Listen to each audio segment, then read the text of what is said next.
Hey, Shaquille, that was quick. Hey, man, welcome to your first late night with LARIJUANA.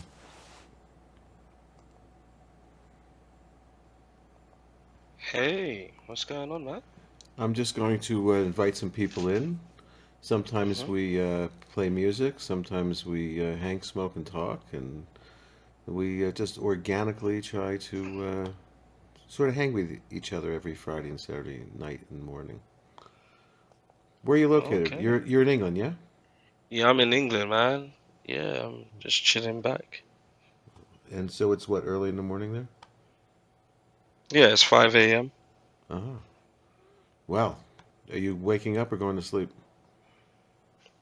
Haven't been to sleep yet. Oh, okay. Well, then you must have chased Santa Claus away, I'm guessing.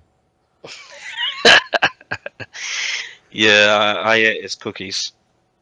Oh, I hope they had something special in them. Like I just ate not a cookie, but like a nice lemon bar Mm. with about 100 milligrams of THC in it. Ah, so you feeling like sleepy? Well, no, no, I just ate it, so it'll take me at least 2 hours or more to feel anything. So, So uh, while we're in the room, we should hear you go. So everybody, what you guys doing and we'll be back today? tomorrow night. Yeah. Actually, for I'm 71 years old. I've been using cannabis for 53 years, and Say what? yeah, yeah, You are 71 years old. yes, sir. You do not sound like you're 71 years old, mate. I feel like I'm 22 years old. Well, you definitely sound like you're in your 20s. Oh, thank you, man. That's very nice to hear. So, Nah, so you're what? messing with me. You're pranking me, right? Oh no, go to my Instagram, which is at MMJ Radio. I do a medical cannabis podcast for the last 13 years. And unfortunately, I'm telling you the truth, but knock wood, I feel pretty good. So, Well, uh, listen, man, you definitely look like you're in your 50s, not 70s, mate. well, I guess maybe cannabis keeps us young, huh? Yeah, you really look happy, man. I am You- happy, thank you. I hope, and you sound happy, so I think that's important. Let me ping Hannah in this room. I'm going to ping some people in too, and what else do I need to do here? Uh,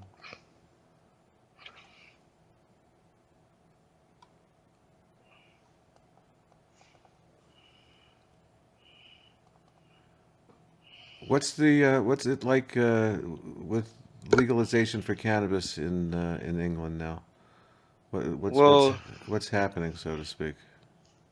I don't think it's going to be legalized anytime soon, but yeah, you could go jail over it, depending on how much you got. The interesting thing is you've got the leading medical cannabis company in England with what was called um, oh, fuck me. It now they got bought out by a big company called Jazz, and God damn it, I'm having I've been smoking all day, so the biggest company that makes real medicine, even here in the United States, is out of England. What? Because even so what we have something over here called CBD. Yes, CBD is one of the other cannabinoids that is, THC is a cannabinoid and CBD is another cannabinoid. Yes. Yeah, but it doesn't have the THC in it, so it's like they have the shops that sell the look of the weed, but is not actually weed.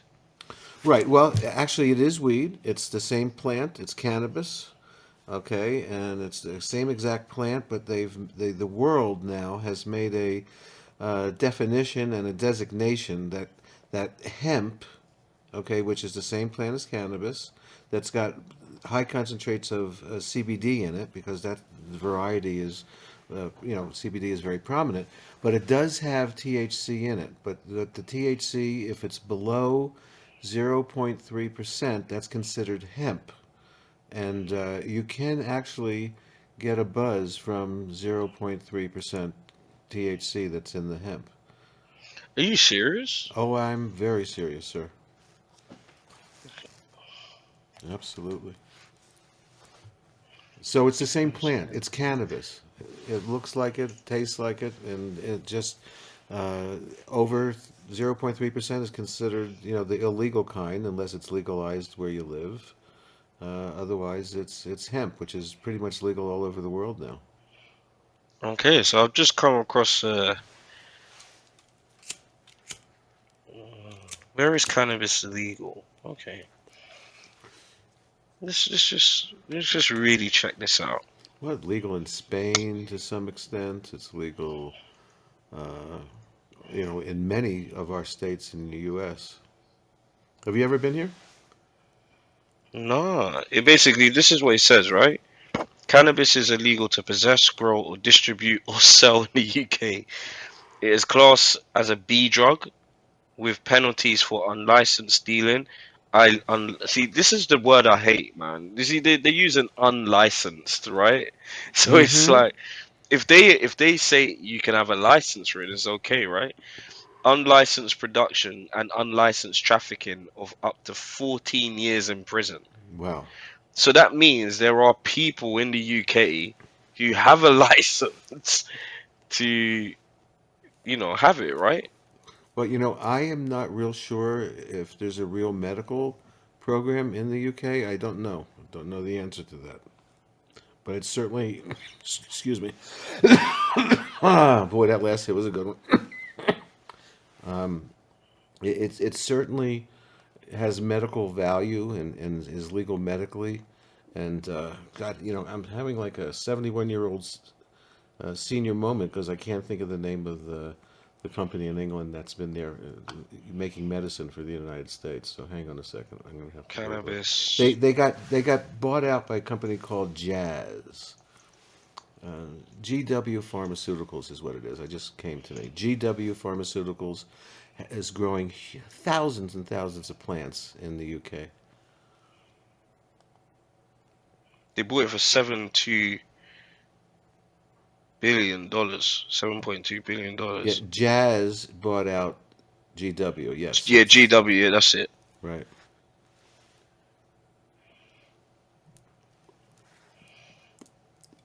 So what's your line in England? What do you do? I'm a computer programmer. Oh, excellent. I actually sent you a link in the back channel. I built a Clubhouse extension to help you manage your relationships on Clubhouse. Aha. So it How saves all your contacts from how does it Clubhouse. how does it get integrated?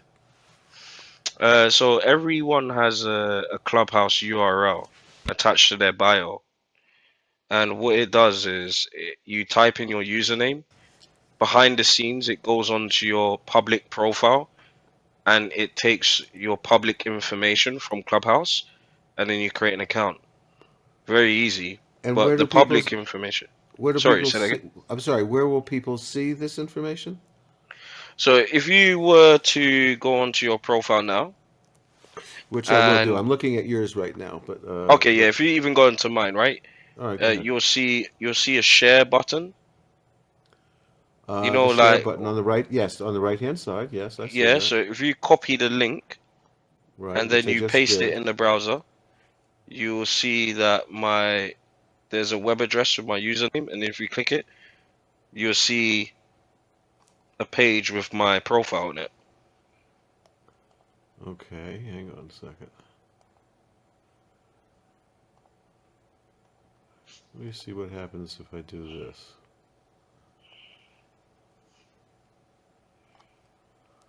Okay, so that's the link. If I click on that, but that's taking me back to what, this room, or is it taking me to you?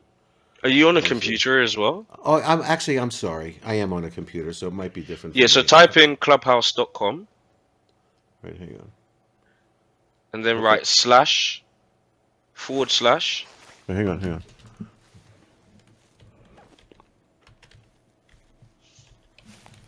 Clubhouse.com/.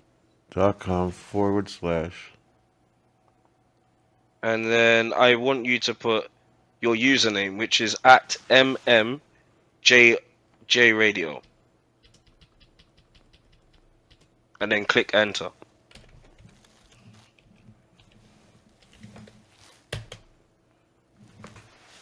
Okay, so it's taken me to the top of my info. Yeah, So but that it that's your public profile, right, right? but Can you see it?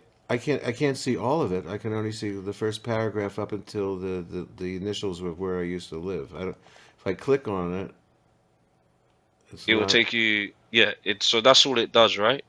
So behind the scenes of my application, if you was to type in backlinked.club on your browser and you type your username in, you'll see that it finds your account. All right, so what am I going to type into the browser? Backlink. Backlinked.club. So if All you right, click hang on on, my bio, hang on. I'm click on just going to type it in. Back LINKED dot what club. club. Backlinked dot club. The Clubhouse Exchange for Entrepreneurs. I love it. That's beautiful. I like the way it looks. And if you type in your username inside that search bar, you'll see that it brings up your profile. At MMJ Radio. You don't need to put the at symbol. Oh, You just put your username. right. Hang on. I didn't. I wasn't looking that you already had that there for us, which is what computers should do for us. All right. Create your own account in seconds. Do you see Okay. how it pulled up your profile? Yes. So that's Well, exactly how okay. it does. So I'm looking again. It's not the whole profile. It's just the first line of the profile, and on That's the correct. right hand side is create your account in seconds. So and these are what generated passwords that you generated. No, so the passwords that you create, you could create any password, a But password that you would remember. right. So don't use this one, is what you're saying. Oh, you can use the generated password that your browser suggested to you, but Uh huh. the question is, are you going to remember it if you were No. to access it on I, different devices? oh, I understand. Yes. Well, I'm just gonna, for the sake of them, we're sorry, but something went wrong. If you are the application owner, please check the logs for. So, Did you type anything? no, I just used your suggestions. Oh, you used my suggestion. Oh, you know what? I'm Oh, sorry. I'm sorry. I it forgot to put. Wait.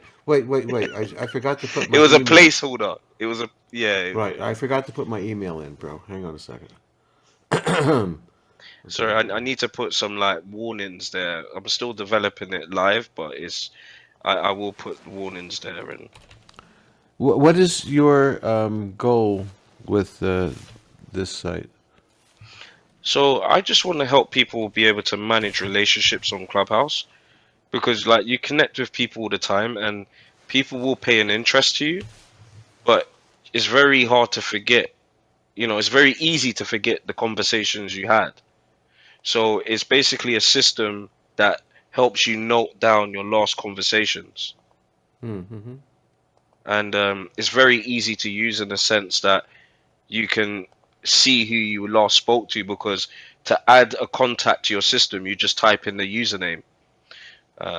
But when you go through the sign up process, when you created your account, mark down that you're an entrepreneur, tick that box. Otherwise, Right. you won't get to use the business tools. All right. So okay. So hang on. Your dashboard is nearly ready.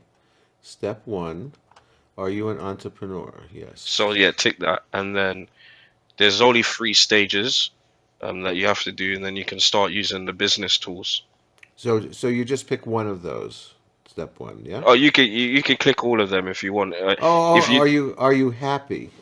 Yeah, that's a yeah. There's very good question, isn't it? It just Well, I don't know why it's there, but it depends upon what time it is. I guess am I happy? the reason why it's there is because I'm actually building an algorithm. So when I have more users on the system, um, the algorithm's gonna match you with people that are like-minded like you, and it's think of it like Tinder for entrepreneurs. Oh, okay. but we're all over the world. I mean, I live in a very small town. I'm not going to find anybody on this app for myself. Just saying. You'd be surprised. Well, listening to what you've said so far, and I've got a lot of questions for you. You're doing podcasts. You've got your own podcast, so maybe that there could be people on this show, on Clubhouse that you want to connect with to get on your show. I don't know, Oh, but I've absolutely, absolutely. Yes, yes, yes. So let me just since my friend Miss Dean is here listening, and it's about 15 minutes after the hour almost, and we're sitting here hanging, smoking, and talking. Late night with Larijuana with Shaquille, who is in the UK, and Shaquille, just tell us, because we are recording, and this will go on a repeat. Tell us about your app, and what it's called, and just explain it while I ping some more people in, if you don't mind. okay. That's fine. And else, if you could put the link in the top of the bar, it probably would be easy for people to understand what I'm talking about. So I built a Clubhouse extension to help people manage their relationships on Clubhouse because it's very tedious to keep up to date and remember conversations you have on this app.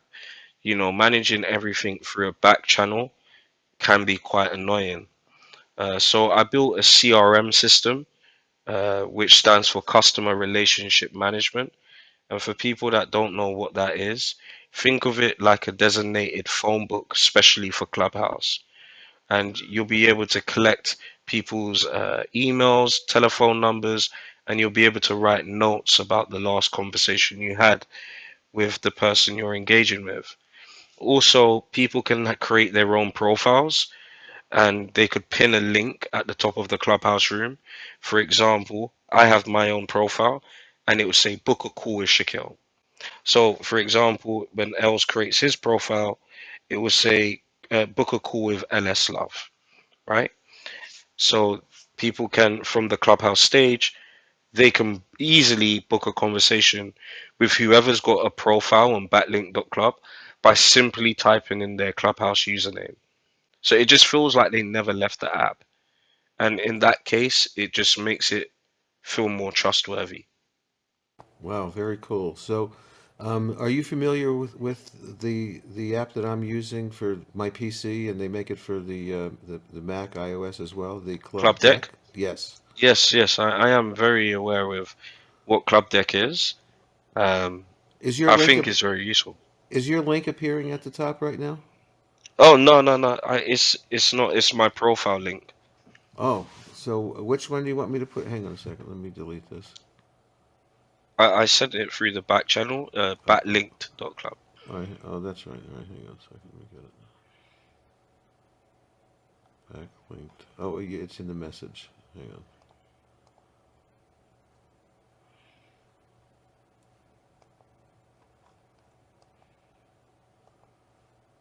Anyway, we're hanging, we're smoking, we're talking, and backlink.club. Very good. Let's get that over here. Uh, Excellent. How did you come up with that one? I came up with it quite a while ago, actually. But it wasn't what it is today. Um, at first, when I created it, I built it for the fact of people exchanging website links with each other. Mm, Because if you have a website, you want to find ways to increase your rank to be number one on Google. And one way of doing that is by getting backlinks from people in the same industry as you or around the same interest as you. So that's how it started. But the website didn't look like anything that it looks like now. And then I realized that maybe that idea wasn't that great.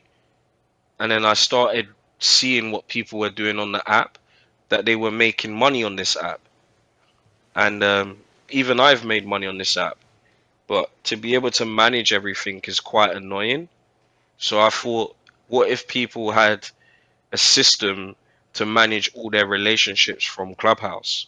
mm, Because where I see Clubhouse being a useful tool is that gone are the days where you could message someone on LinkedIn or Facebook saying, "Hey, we should book in for a call."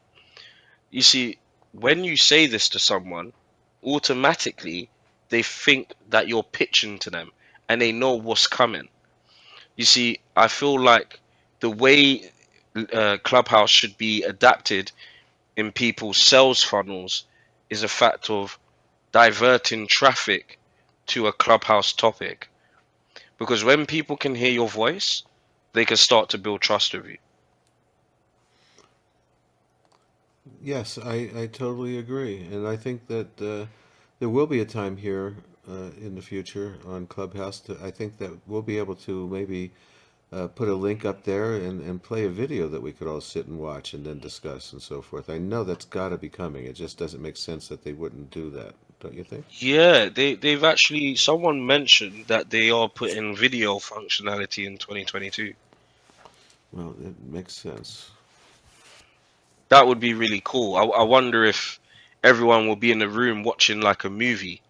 Well, yeah, we could watch a movie, or we could watch, a video of some kind if you're, pitching something or whatever, and then discuss it. It could be just I mean, obviously the pictures would be very small unless there was some kind of a breakout uh, player that, where you could watch it a little bit bigger than the little box. Like right now on Club Deck, the link that I have up there for you, the backlink exchange. Uh, the graphic is missing. I don't know why. So I mean, this is still in beta. All this stuff. So, how long have you been on Clubhouse? I've been on Clubhouse since May, so I came on here when you had to stay on the app for 3 months before you could create a club. Oh So yeah, then I yeah, me stopped too. using it. I stopped using it for like a couple months until I could create a club. Uh huh.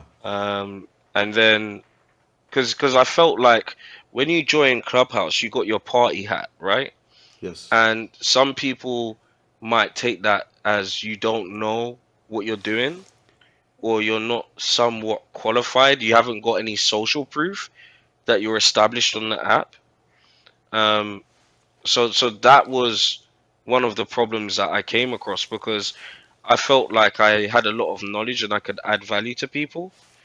And this is the reason why I built this extension because I knew, all right, I built it for free for people to use, but I knew if I could help people manage their relationships, they might pay an interest to what I could do as a computer programmer. Do you know? Sure. So They would see so the possibilities. so since you're a computer programmer, the hottest thing that's going on right now are NFTs. So are you involved in that? I'm not actually involved in NFTs, but I have created my own token and blockchain.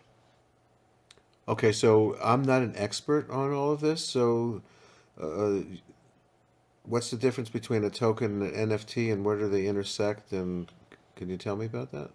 Well, from my understanding about NFTs, they're like a form of art, right? Yes. Or, some form, it could be music, it could be anything of that nature, right? And I haven't really got my head around that side of it because I'm not creative in the art way. I'm creative with, code, right? So I never really dabbed into that part. But what I can talk about is tokens and cryptocurrency.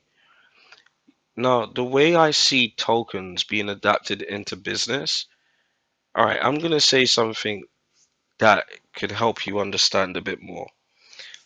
So, in the United States, you have a superstore called Walmart, right? Yes. That's Yes, sir. right. Okay, so now I want you to imagine that Walmart decided to have Walmart credits. And every time you purchase something in the store, okay, you would build up your Walmart credits. Now, let's just say, for example, for every dollar that you spend in Walmart, you would gain one credit. And let's just say you would need to get 10 to get $10, you would need um 800 credits, let's just say. Or, yeah, let's I just say 800 Yeah, credits. I understand. There's a store called Best Buys that does something very similar to that. So I understand the Okay, concept for sure. Yeah, yeah.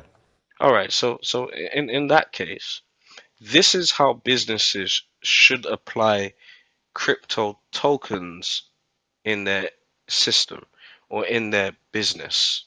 You know, the reason why is because then they're actually adding value for that token. And this is where I see tokens being adapted to businesses. There is other, ways to generate an income of tokens. I probably wouldn't be the best person to ask this. I would say there's a guy, I think his name's Gary Henderson. I heard a lot about him, and he's found a way to monetize Clubhouse through his crypto token. And I'm very interested into how he done that, so I would look forward to speaking to him. But I want everyone to know this. When we're talking about cryptocurrency and tokens or anything of that nature, if they're not adapted into business models, then I don't really see a fit in them. And let me explain why. It's because the government currently control the housing market, and the housing market is controlled by the fiat currency. So unless a war breaks out, then cryptocurrency is not really going to have much use there. I think the only cryptocurrency that's proven to be strong is Bitcoin. You could see other countries have adapted to using that. Like Ecuador, I believe, is one country that has. So they use it like they use the US dollar over there. Right. Are people actually spending Bitcoin or are they just speculating in it right now? Well, people are spending Bitcoin. They're getting paid their wages in Bitcoin, in different countries like Ecuador, S- right? But then, sorry, I yeah, was go just going to ahead. say, so how hard is it to cash out for the fiat of your country, whether you get one U.S. dollars or pounds or whatever? How hard is it to cash out right now? And are people doing that? Because I just to me it's, and I'm not an expert in any way. The only Bitcoin I have is about $6 worth I got free for doing something on Coinbase, just screwing around with their stuff. They give you free stuff. So Oh, cool. so I've only invested $300 in crypto, and that would be uh, Cardano and one other that's doing terribly. Well, that's a very interesting question, right? Because we need to look at the way banking works, and we need to look into the way world transactions work. Now, there is two cryptocurrencies right now solving that problem. We have XRP, which is Ripple, and we have XLM, which is Stellar.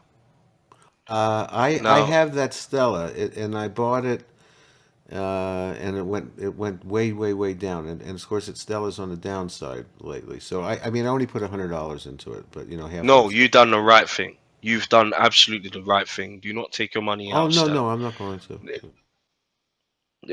You see, Stellar, the problem that, and just to let you know, IBM have adapted Stellar into their ecosystem.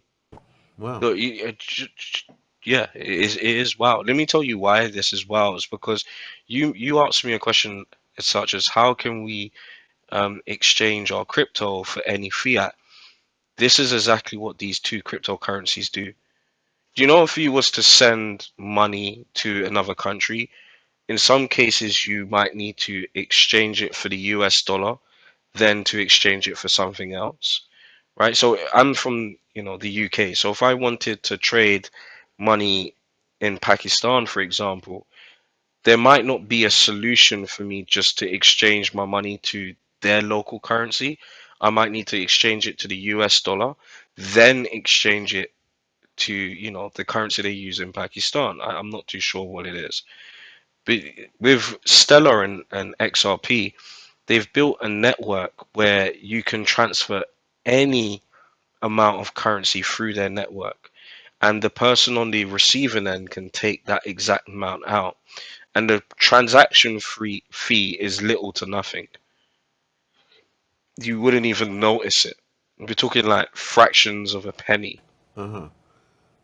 But now for Stella though, that's what it's like only around 30 something cents right now, right?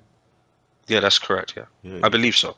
and I think I probably paid maybe double that, originally. So I'm just hanging on, and Yeah, it was given to me by a friend of mine who I just pinged actually into the room. I don't know if she'll come in, but she's the one that told me about both of those that I have, the Cardano and the Stella Lumens. Stellar Lumens is definitely a good investment. She definitely gave you some good advice there, and the And those are reason the why only it's two just a I matter of have. time. It's funny that you just brought up like the only two that I have out of the zillions of options out there, and so that's really weird. So I'm trying to ping Sarah into the room because she would probably love to talk to you. We'll see if she stops by. Yeah, she definitely has made a really good choice there. Yeah, she's smart. I guess the difference between XRP right now, XRP is going through a lot right now with, is it, what's the government regulations in America? Is it Yeah, SRP or something? you're talking about like for the stock exchange? What Yeah, government regulations for what entity? for banks. Well, like the FDIC, federal banking, and then there's the in the stock market. There's the SEC, the I think it's the exchange, SCC. yeah, I think it is. Security and Exchange Commission. It's called. I think it is. But don't quote me for that. But they're going through a hefty lawsuit right now, and basically, people are trying to like they're hiding some records about XRP, and the judge wants to see records, right? But they're taking time to produce them. So XRP is actually going to win this case, but they're just fighting it off and they're blocking them from doing so much right now. But XRP is actually in is being used by big corporate banks right now. Wow. Massive. And what it is they're trying to find out, okay, is this a transaction system or is it a cryptocurrency? Because that seems to be the difficult from my understanding. One of my friends was explaining it to me, and maybe I should get him in and he could probably break it down because he's very passionate about it. So if there's anything that I've actually misinterpreted or explained, I do encourage you guys to go on YouTube and just type in XRP lawsuit, and you'll definitely get a more understanding of that. But yeah, I think cryptocurrency. Um, I really think it's you got to look at the signs, right? And what the signs are telling me, especially with COVID-19, people working from home, Bitcoin, I can see the world turning into a massive marketplace, okay, where people are becoming independent from a system to where they create their own money based on the skill they have. This is the way I can see the world going towards. So a world marketplace that everybody can access with the same currency. Well, yeah, well, you could say that. And then, based on what I just said, there's probably going to be people listening to this replay like, I knew it! New World Order! But, yeah, it practically could be like that, right? With all of these sorts of technology coming out. But I wouldn't say it based on being one currency. I would say that it's based on the fact of people are becoming more independent, right? Because let's face it, when the first lockdown happened here in the UK, there was people that just didn't want to go back to work because they got made redundant, and a lot of people feared of being made redundant again. So a lot of people were looking at opportunities to upgrade their skill. And this is probably why the prediction of, the online training market of people buying courses is increasing. It's worth billions, right? People are learning new skills all the time, I guess. Well, I don't even understand that. But I know that it's been the strangest, one of the strangest times in the history of the modern era right now. And Was you around when and from the age you are? Did you witness anything similar to a pandemic? no, not like no, never ever. I was born in 1950. What about your Okay, parents? Did your parents witness any my form of pandemic? my parents witnessed uh, Is World it War. Spanish flu? Well, this no, no. My parents were born in like 1920s. Okay, and Hmm. so they sold WW2, the war.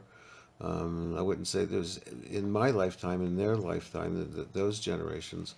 I don't think we ever had anything like that. Now the Spanish flu, I don't know the statistics on that. Nat is here, um, and Miss Dean might have some information on that. Hi, Nat, Miss Dean. Hi, it's Dean here.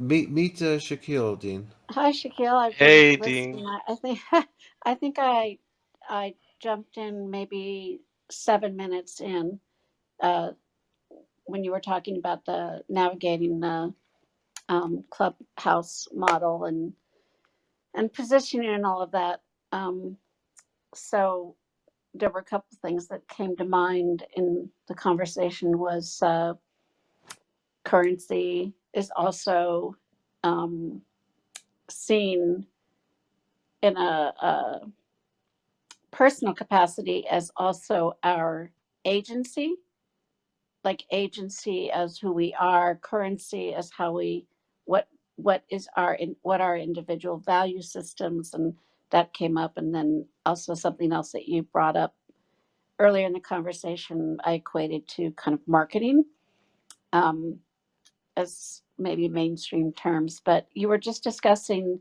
in our lifetimes, and uh, I was born in the mid 50s. So um, the pandemic that I experienced being Oh, in the art world is the AIDS pandemic, yes, which yes. was very much a segmented part of the population, not just men, not just women, but people, people.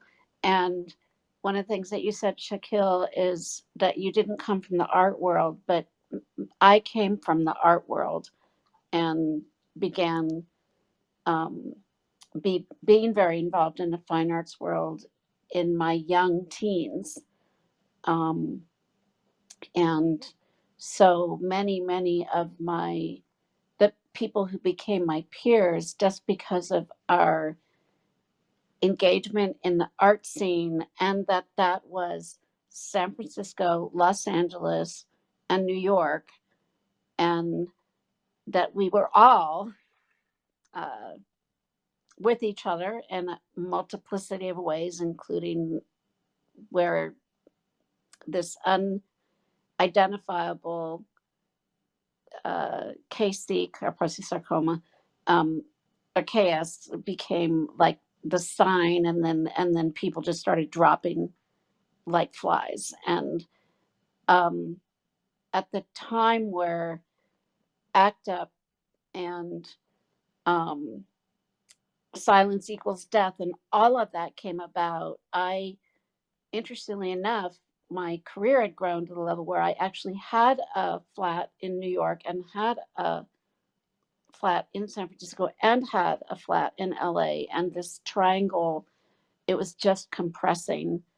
Um, and you just did not know who was dying next week. And we were also tending to our friends because no one would touch them once they were in the hospital. We would pick up the tray outside the door and bring it in the room and and do the cleaning and the feeding and all of that. But that one of the things that came out of this was losing a lot of people, fighting to have this be taken seriously.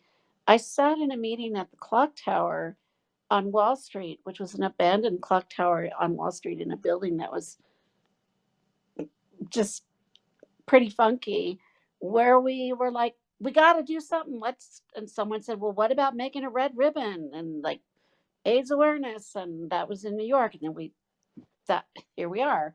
There's just so many things that came out of this. And then we had all of these artists who died or were dying, and some then survived. And then we became sort of the um, not just curators, but also the preservers of their artwork and the products that they created in a world where market and art and money and art and just didn't, you didn't mention commerce and art in the same breath, or you weren't, it wasn't really art. But I'm like still dealing with trying to preserve the estates and the products of these individuals and the value, and also the value of their voices and the work that they created, be it visual performance, or if you're familiar at all with Lynn Hirschman's work, some of the first use of computer graphics and video, and she just has finally been recognized in major exhibitions. So I just find the intersection of all of this very, very interesting. And there was a interesting documentary I saw part of today about artificial intelligence, when you can take anyone's image and then have it, they're speaking in their own voice and like no one can tell it's not really them.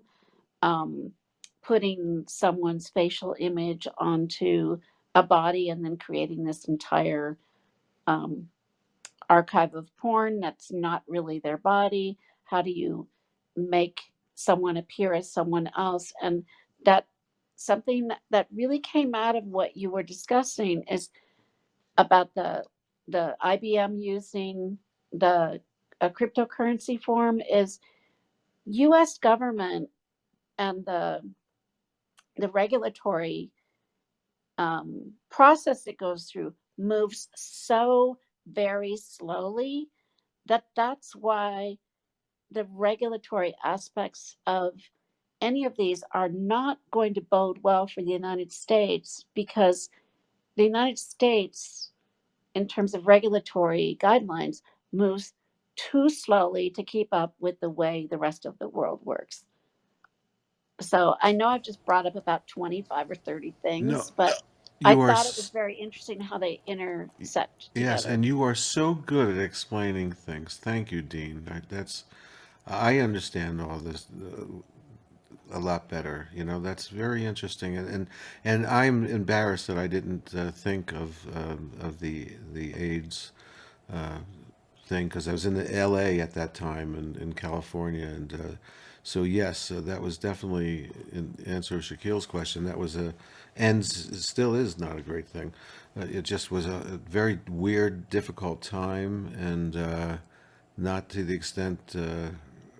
Obviously, the numbers, and you know, any of these kind of diseases that just are new, and you don't know what to do, and people, you know, it was a scary time. So yeah, thanks for, you know, reminding us of that, Dean, because I mean, being right there in the middle of it, no one knew what to do and how to treat the people that came down with AIDS. And what you were just talking about is, uh, you know, just a reminder of, you know, our vulnerabilities when it comes to viruses and so forth. So thank you for telling that in such a great way. Well, thank you. And I also think that uh, the other piece that I grew up with was, you took the sugar cube of the vaccine, or you had the poke in your With the arm of the tuberculosis, right? Or vaccine you had the tuberculosis for scratch, for right? polio, You know, when I was a and kid, we had the polio vaccine, we had the tuberculosis scratch thing, yeah. and so yes, that I knew people in my age when I was a kid that had polio. So yeah, and we did it, and you know, uh, we Or did it we for. had thalidomide babies, and I have friends that are now living in the US who thalidomide babies only as individuals who are only in their 40s, 30s and 40s now, because they came from Cameroon, they came from Nigeria, Lagos, where they were still using thalidomide for nausea and sleep in pregnant mothers. It was not, it was first, Shaquille, you might know, I think thalidomide was first removed from the market in the UK, and then it was removed from the market in the United States and Canada, and then only later was it removed from the market in Africa, much, much later. Because I'm talking about US use thalidomide babies that were in my classroom when I was in first and second and third and fourth grade. And now I'm in my late 60s. And I work with folks. I was an artist, and I became disabled, and then I went into advocacy, trying to help people navigate healthcare systems and then try and make better policy and better laws, because in the end, it's all smoke and mirrors. It's all convincing someone to see something in a different way. And my job is always, my medium has changed, but my message never has. And my message is always try and get people to see things in a new and different way so that they remain open to how we need to change things to better embrace one another or stand up for what is important in our lives. So that's been my motto. Whatever medium it takes, I will use and harness that to learn to do the messaging. So it So sounds like your messaging is around currency and agency so in the Dean. larger sense. Oh no, it's I kind of like I'm really trying to understand a lot more into like the way we behave as humans over time, because that really helps you predict what a good business model could be, right? But in terms of like, do you feel like encouraging people to do something that is right or that could beneficially help them, that they would take heed and do it? Like, do you think people will? Because I feel like the government has the sense of still being able to, put fear into the people, so they might not do the things that you may suggest to them that might better their life, if that makes sense. It absolutely does, Shaquille, because um, I often find when someone has been kind of beaten down by the system of, uh, you're the patient, I'm the doctor. They're the authority, and they just take whatever is told to them by their physicians, and then later they begin to learn, well, wow, none of my physicians know what each of each other are doing, and the patient, the person who is receiving all these different kinds of care, is almost afraid to ask their doctors to all put their reports in the same format so that the patient can collect them and bring them to one central party that can help translate in that into, let's build your treatment team. And that the ability to begin to trust all these different providers is a very difficult thing for a patient to begin to believe, that I have the right to ask my providers to be team members on my team, because their goal be to give me the best QOL, or quality of life, as I can have. But there's this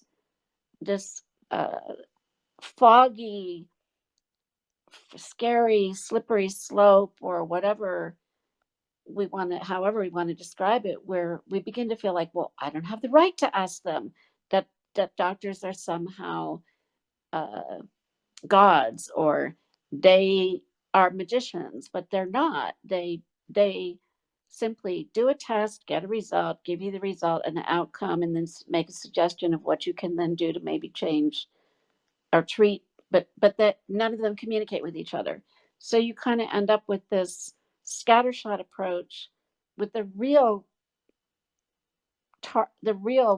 person in need is the patient that should be able to manage their care, but because they're not trained in medicine and they might be going through a difficult health crisis, um, then they feel somehow that they shouldn't take the reins and say, you know what, I want all my reports to go to this one place, and then I want to meet with you, and I want to my primary provider build my treatment plan, and then have you check with everyone and see if that all works. It's like kind of like you're not allowed to coordinate the right hand with the left hand, but you happen to be the body in between them. And the one thing you were bringing up, Shaquille, is that ability to trade information builds trust, because the marketing is going to succeed when the you trust that you can see LS's website, that we trust that we can go to these places they refer us to, then we can explore them. And on top of that, oh, this is good, connected to that, that builds trust.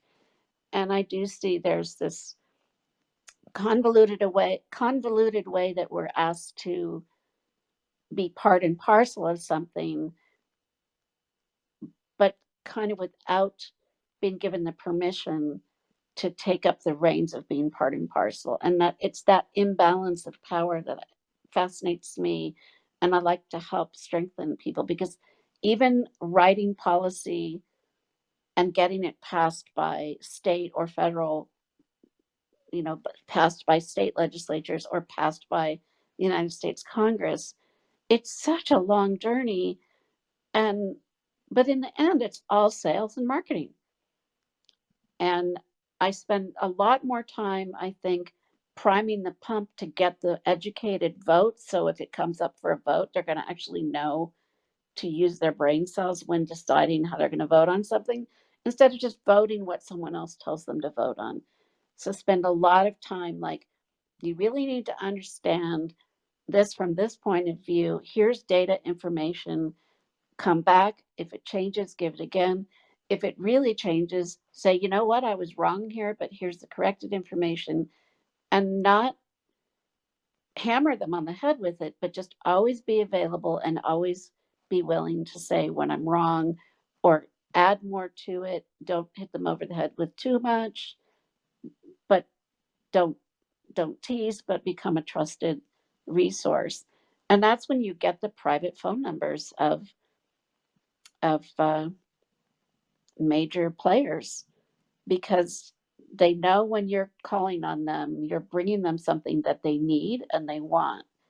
You're not just hammering them over the head all the time, trying to get them to do it for you. You become a partner, and it's almost like that partnership builds without them being quite aware of it.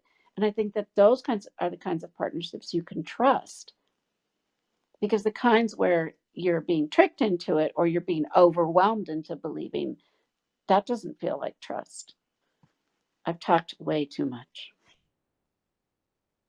No, you actually haven't. You've actually helped me understand more or less how you think and what you've experienced.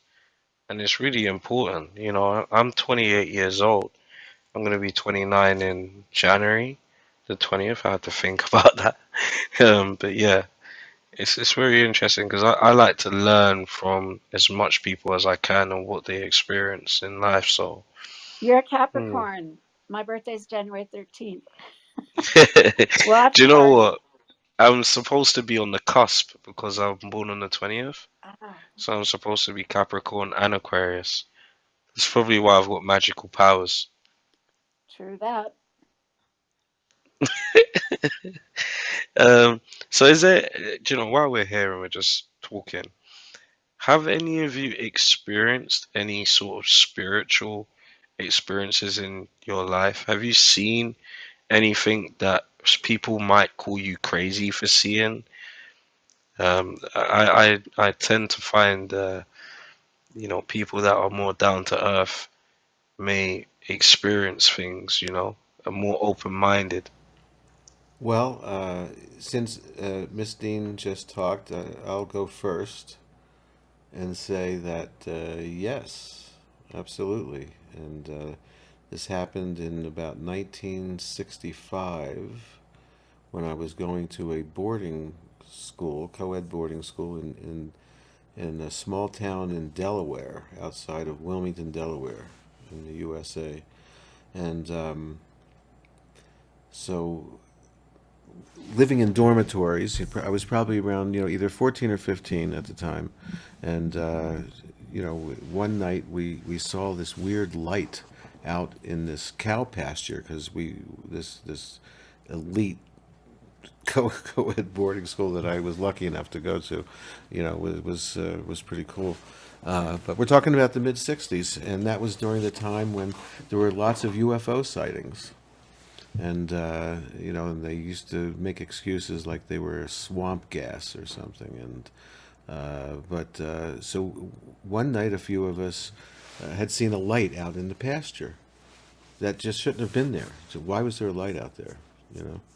And the next night, we were just standing around this pond that was, we were like up the hill from the pond, looking at this pond. And the pond is now called the Cab Calloway Pond or something, because I think Cab Calloway's granddaughter went there at some point after me. And so they put some money up or something. But anyway, so there was all of a sudden, there's four of us, and there was this red glowing ball, red and white glowing ball, and I described it as like a police, the light on top of a police car that flashes. It was was a glowing red with some white in it ball that was just hovering over that cow pasture.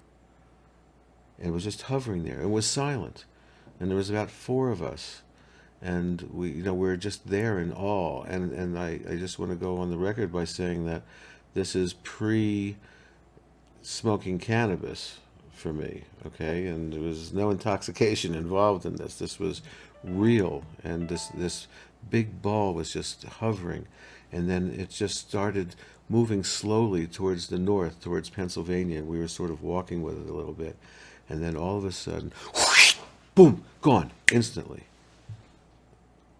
And so, I'm 15 years old. I know what I saw, and with witnesses, and I called the Wilmington newspaper journal. And they took a report over the phone, and it was in the newspaper. I actually have a clipping of it, which is almost 60 years ago. And yeah, that happened. And of course, 10 years later, when Close Encounters of the Third Kind came out, they based a lot of the ships and sightings on real sightings that had happened. And they hired an expert by the name of Dr. Robert Hynek, who was a UFO investigator and so forth, to be the guy on the movie with Spielberg to keep things right. And when I was watching that movie, son of a bitch, but didn't that red glowing ball just come around that corner to where all those people were standing? And that's exactly what I had seen in 1965. And that's a real story. Do you mean it was right next to you again? It came back? No, no, no, no. What I'm saying is, the movie Close Encounters of the Third Kind by Steven Spielberg? No. Go Is it on watch it. Netflix? Oh, it's probably free somewhere by now. I mean, it's probably everywhere. I don't know if it's on Netflix, but it's a 1970 something film, probably 76, 78, something in It's there. probably free on YouTube in its entirety, but it's the feature star I think was Richard Dreyfuss. Yes, And what was the name of the female actress? Terry Garr. Terry Garr and Richard Dreyfuss. It's And the filmmaker was Steven Spielberg. and that's exactly the ship that I saw. There were many ships shown in this movie, but and when I saw that movie, and that red ball came flying around the corner, not flying, but just like that, moving exactly like the one I saw. My whole body just went. It just pretty much the way I felt, when I saw it live in 1965. So it was a crazy experience. I would respond, Shaquille, that I've definitely had out of body um, experiences, died and come back, floating above my own body with multiple parties saying, we don't have a pulse, we don't have a pulse, and us screaming my name, which was a version of my name that was never used. It's a legally given name, but it was never used verbally in my life, only on legal documents, like having a nickname, but my name is shortened. And so if even I always have to say, if I'm having anesthesia or something, or I say to someone, they say, "Hey, you," and I go, "Who?" And they go, "You." It's like, no, that I don't relate to that name because it was never used. Um, but the shortened version of my name I relate to. I still have my legal first name, but I don't respond to it. So I have to warn anyone who's calling me from my passport or my driver's license or from a medical record that they're not going to get any response out of me if they're calling me by a name that is not me. But I knew that I was being called back because eventually one of the nurses put her face right up next to my face, and all I remember of her face is her mouth was like the Cheshire cat. Um, and it was the insistence of the teeth that were like, "You need to come back. You need to come back." And I had coded, and they had a person on one arm, a person on the other arm, person on each leg, and her at the artery on my neck, and they just had no pulse, no blood pressure, and I was gone. And I came back because I'm still here.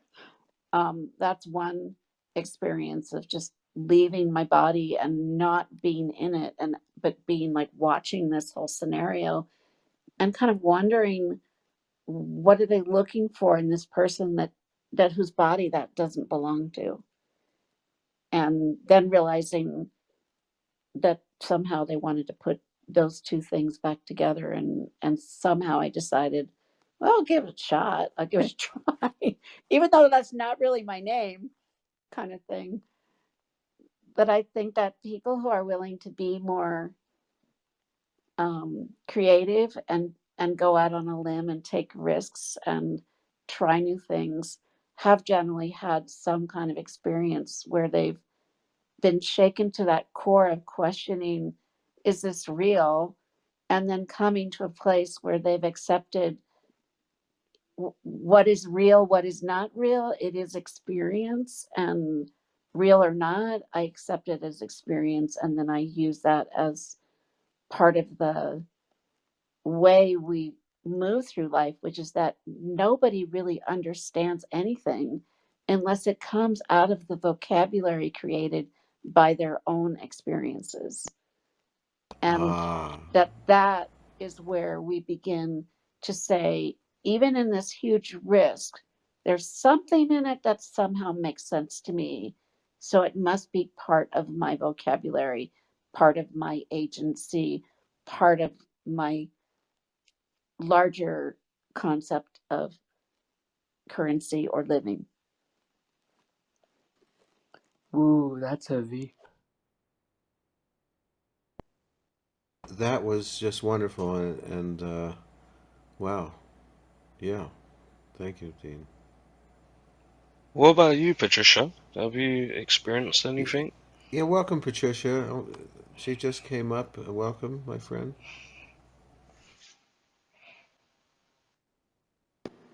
Hi, everybody. I don't know that I've experienced anything. There was a time, I think it must have been in the 80s. There's a place Larry, you would know.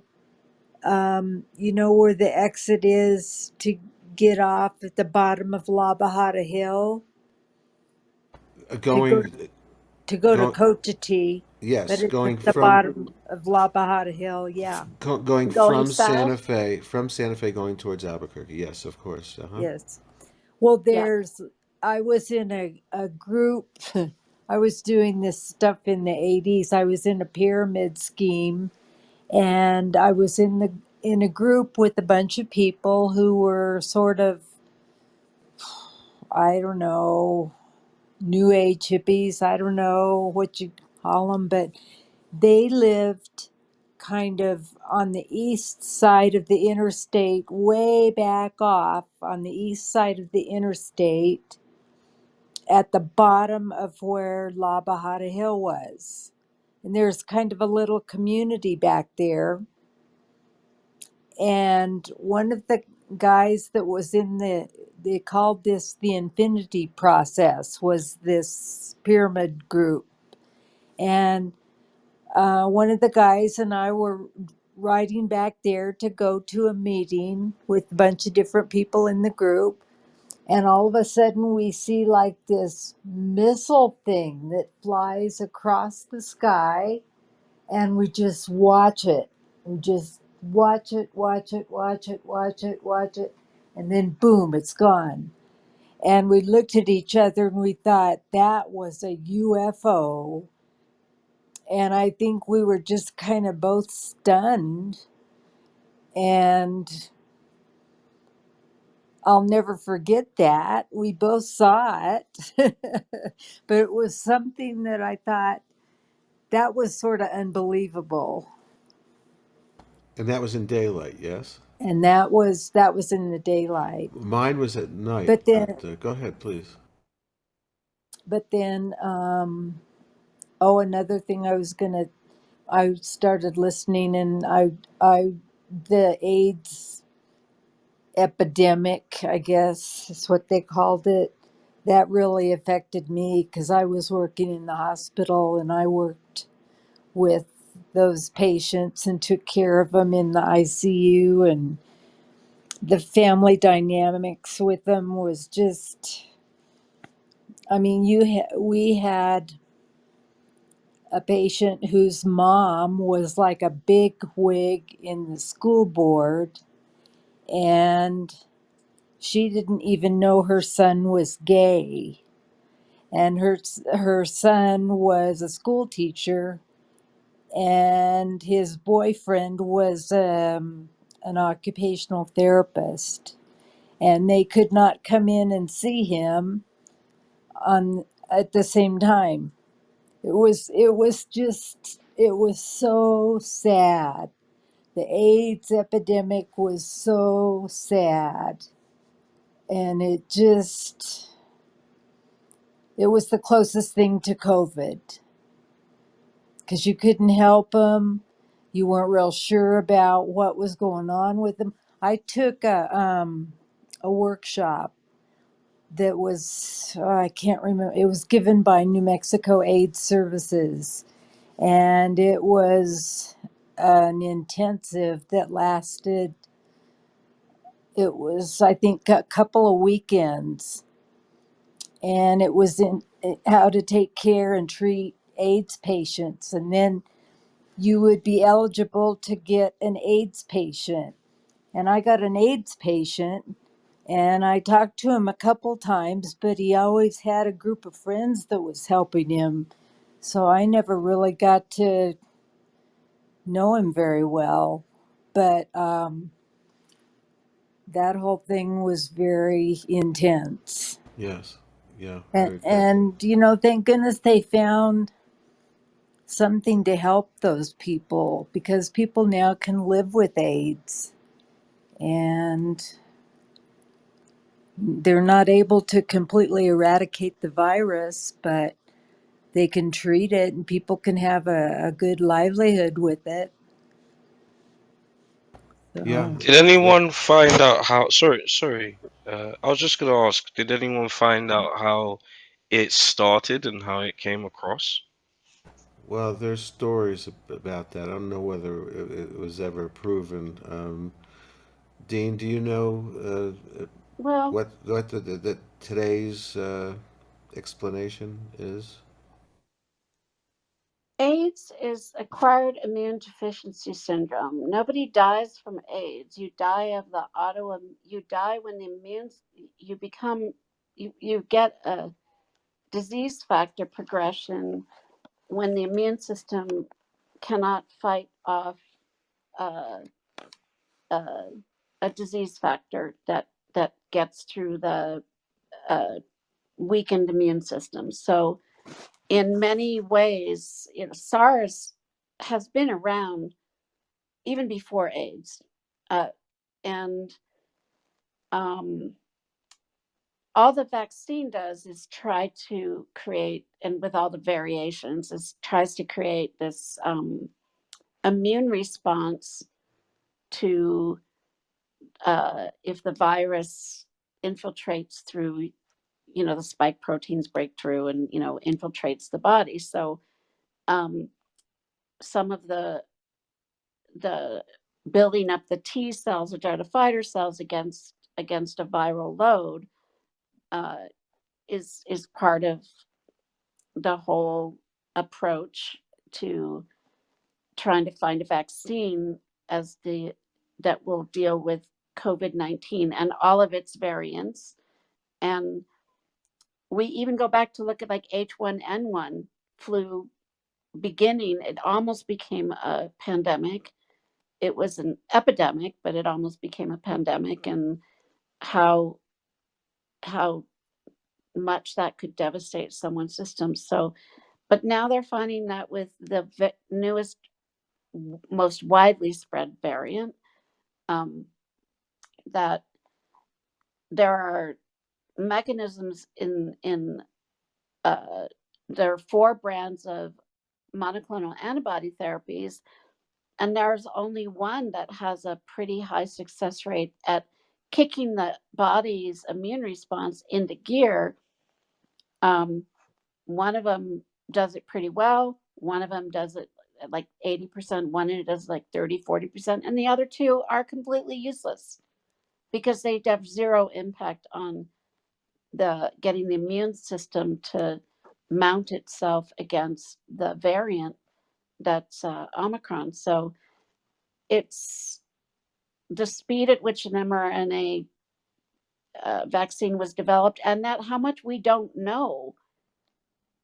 It may have its own sets of side effects, but even people who have a mild COVID uh, viral load and then recover, the long hauler symptoms that are lasting are the enormity of them is amazing because it's all about inflammatory response and how much of that inflammatory response the body goes through to fight against it by mounting the immune response to the viral load is leaving people with brain fog, with weakness, with uh, organ damage, the brain blood barrier.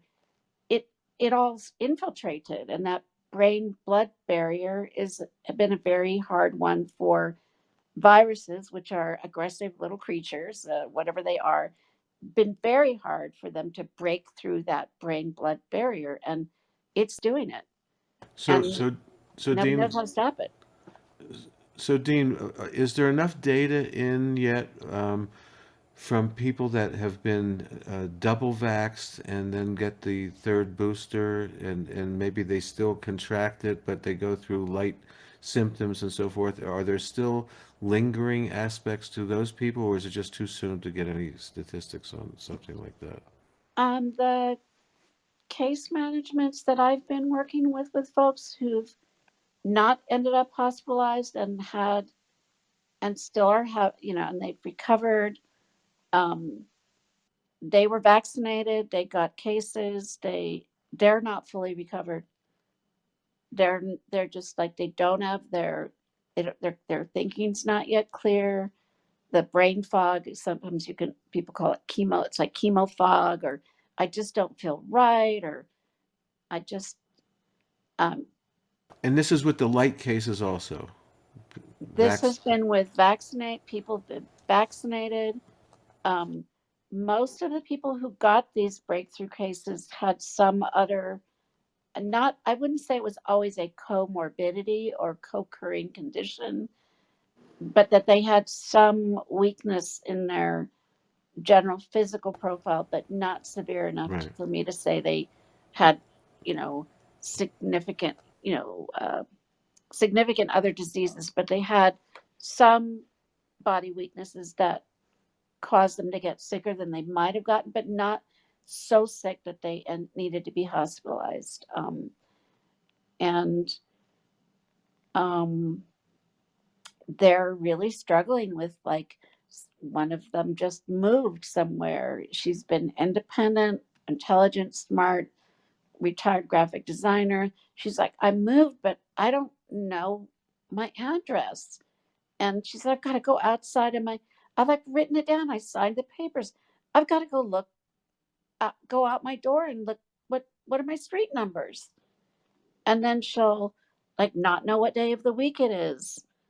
And then like gets it, but it's so not like her um to be in this, like, I don't know why I can't remember this. It can be Uh-huh. something that was very simple and logical, but she can't just be talking on the phone and go like, oh, I just can't, like, let me just make sure and like look at my street number. She's saying, I can't even remember the Yeah. street number. So I can't remember where to find it. I'm. I guess I better go look outside the door. I want to That's ask. scary. I want to ask you, and this is serious. I'm not. This is not meant to be a joke or anything. But what about cannabinoid therapy for people that are in the fog because of the fact that it rebuilds brain cells? Do you think that could be something to help and I treat? think Um, THC, yes. I was just going to say, I think those people with long haul syndrome and the problems with brain fog and things like that ought to get on a high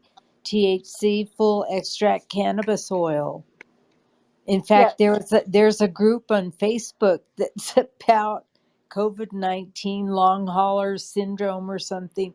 And I went on there and made a big old long post, and I've only heard like one reply. But, you know, I really think that THC and the high THC oil would really help that. she is using this one this one person I was describing. She is using some of that. Uh, the question is going to be, uh, given some of her understandings of the products, is she getting products that are pure enough or strong enough, and is she utilizing them as treatment in an appropriate way? Because right now she's kind of all over the map on a lot of things and having just moved, so I'm trying to encourage her, but she's having a lot of trouble retaining information. And then when it's written down, or I'll mail it to her in an envelope, and she needs to be able to find out, but she's really struggling with using a computer. Uh-huh. um, Is she live alone? I hope not. This person.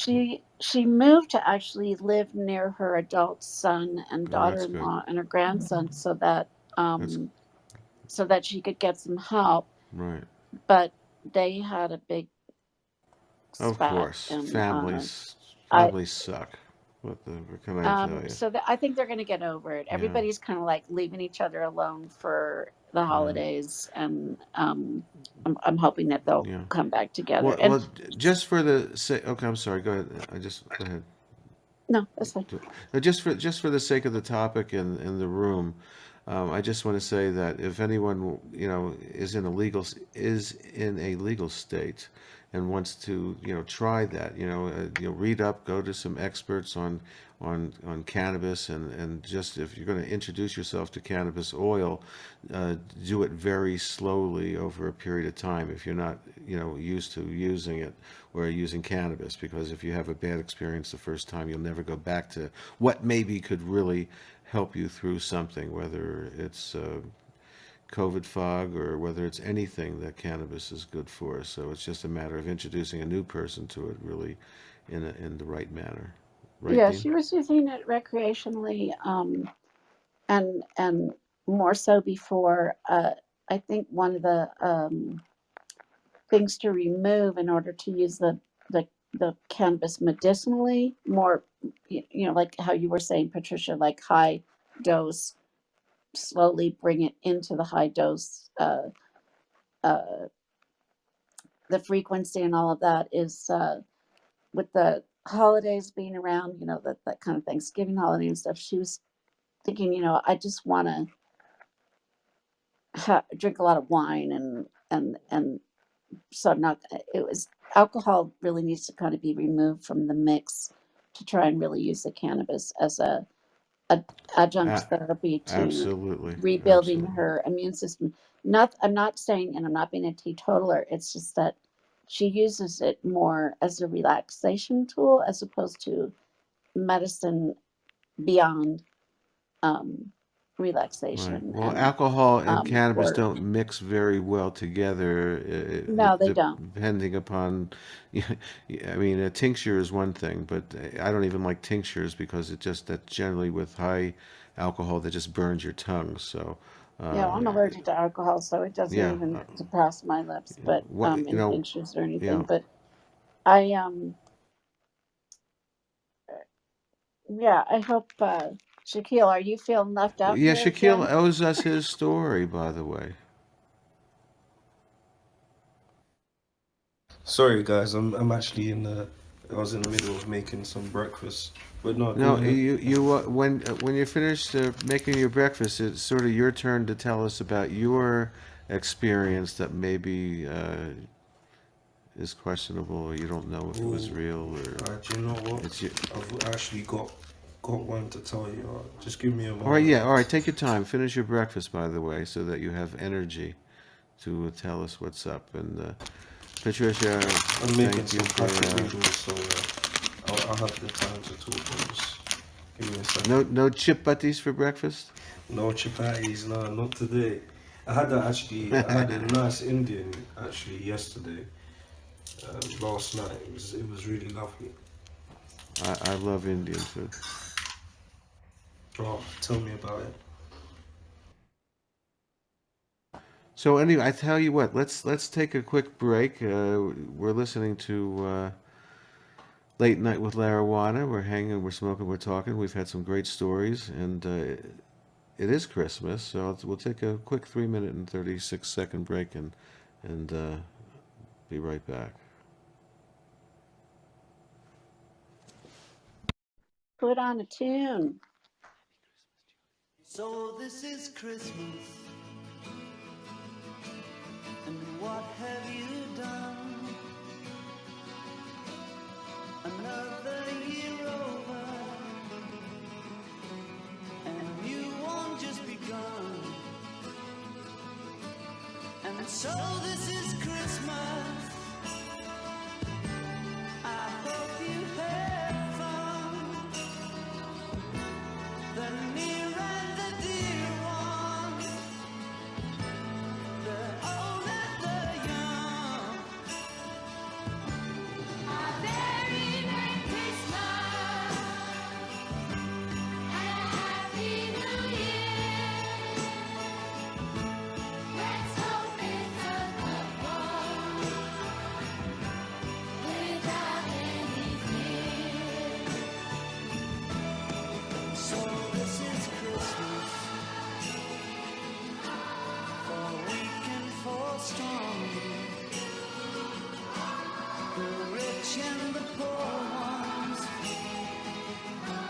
The road is so long,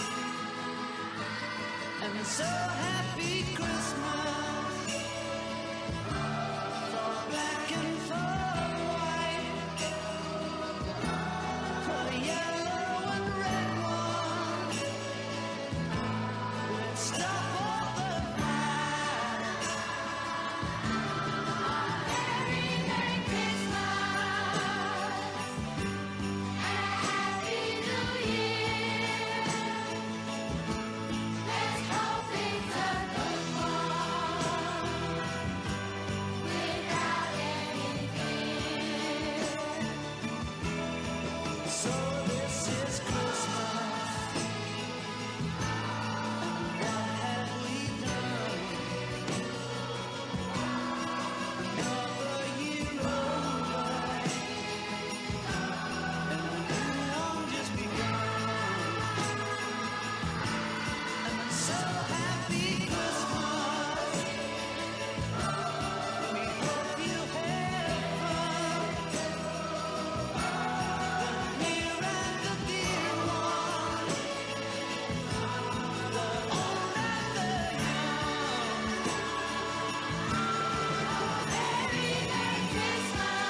That's Johnny Boy.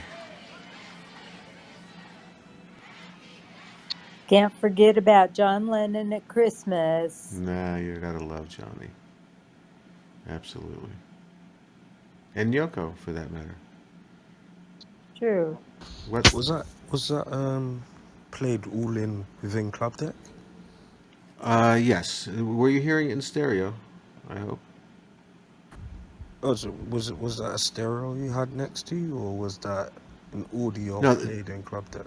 it was an audio played through Club Deck. I downloaded the song from YouTube through Club Deck. They have a little a way to do that, a custom download, and then it plays it like this. I just press a button.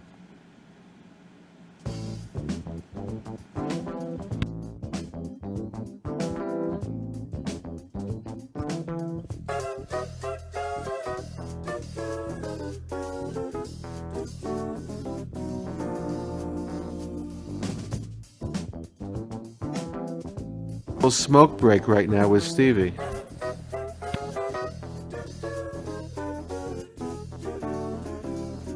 And you can talk while the music's playing. Yeah, just like a little radio station. And vaping, vaping here. Haven't started yet. About to.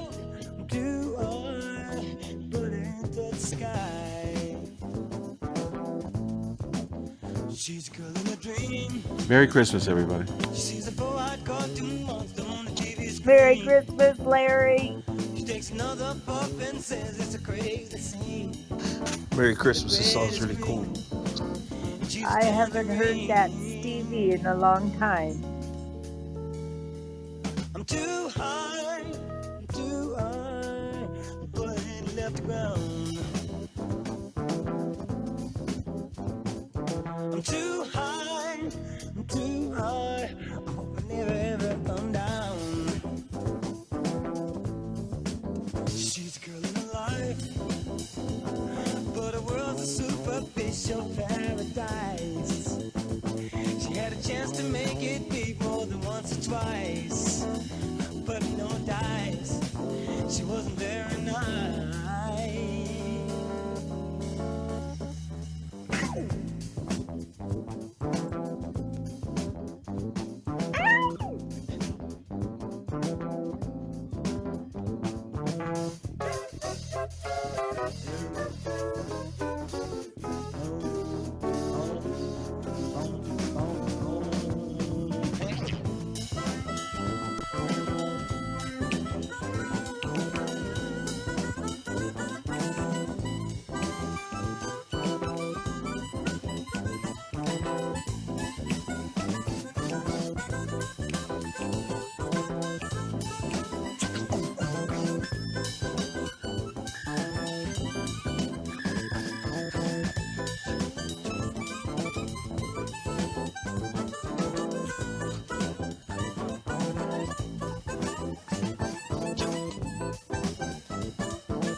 I'm too high, I get it under the sky.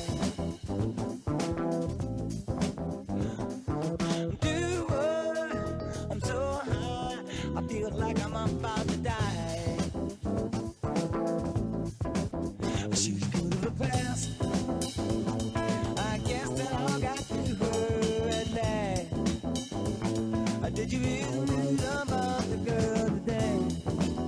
She passed away. What did a friend say?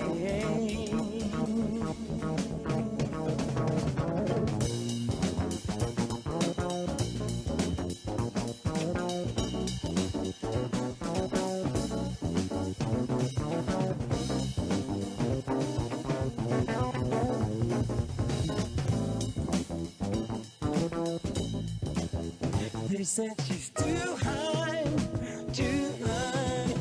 Can't handle you.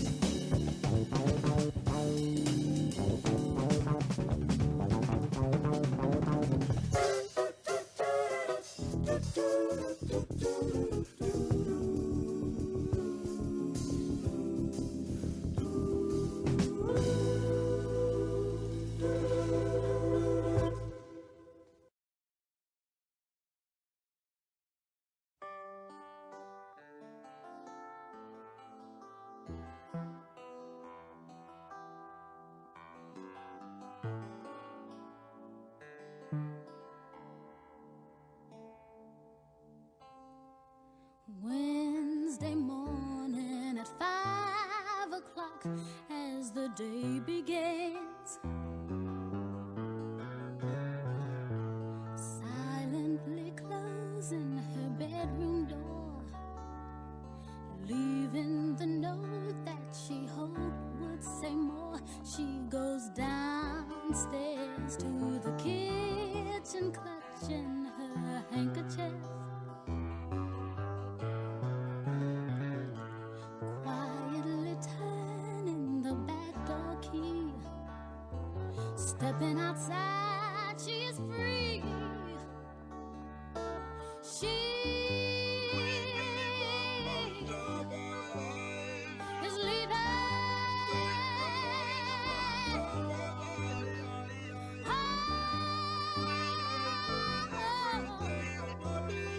She's leaving home after living alone for so many years. Father snores as his wife gets into her dressing gown,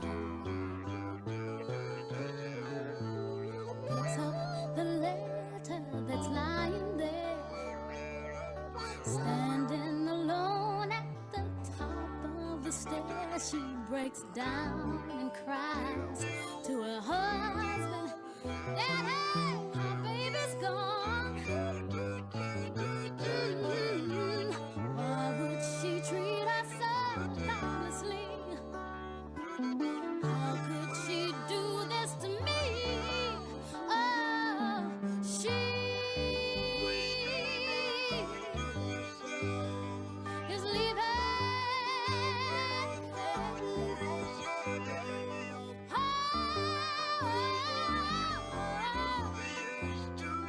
She is leaving home after living alone for so many years.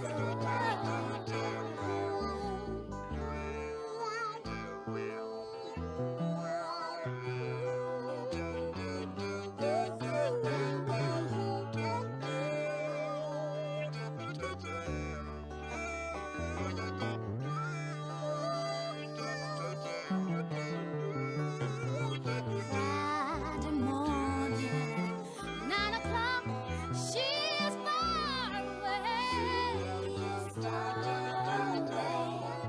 Waiting to keep the appointment she made, meeting a man from the motor train. She is having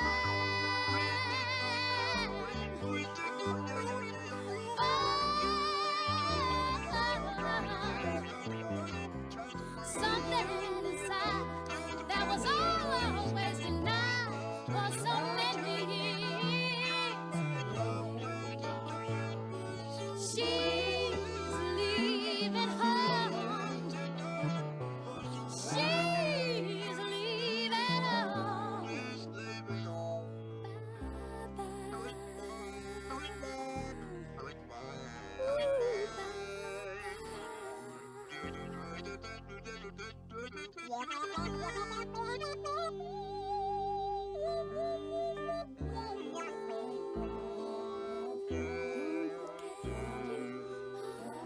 Always have a home.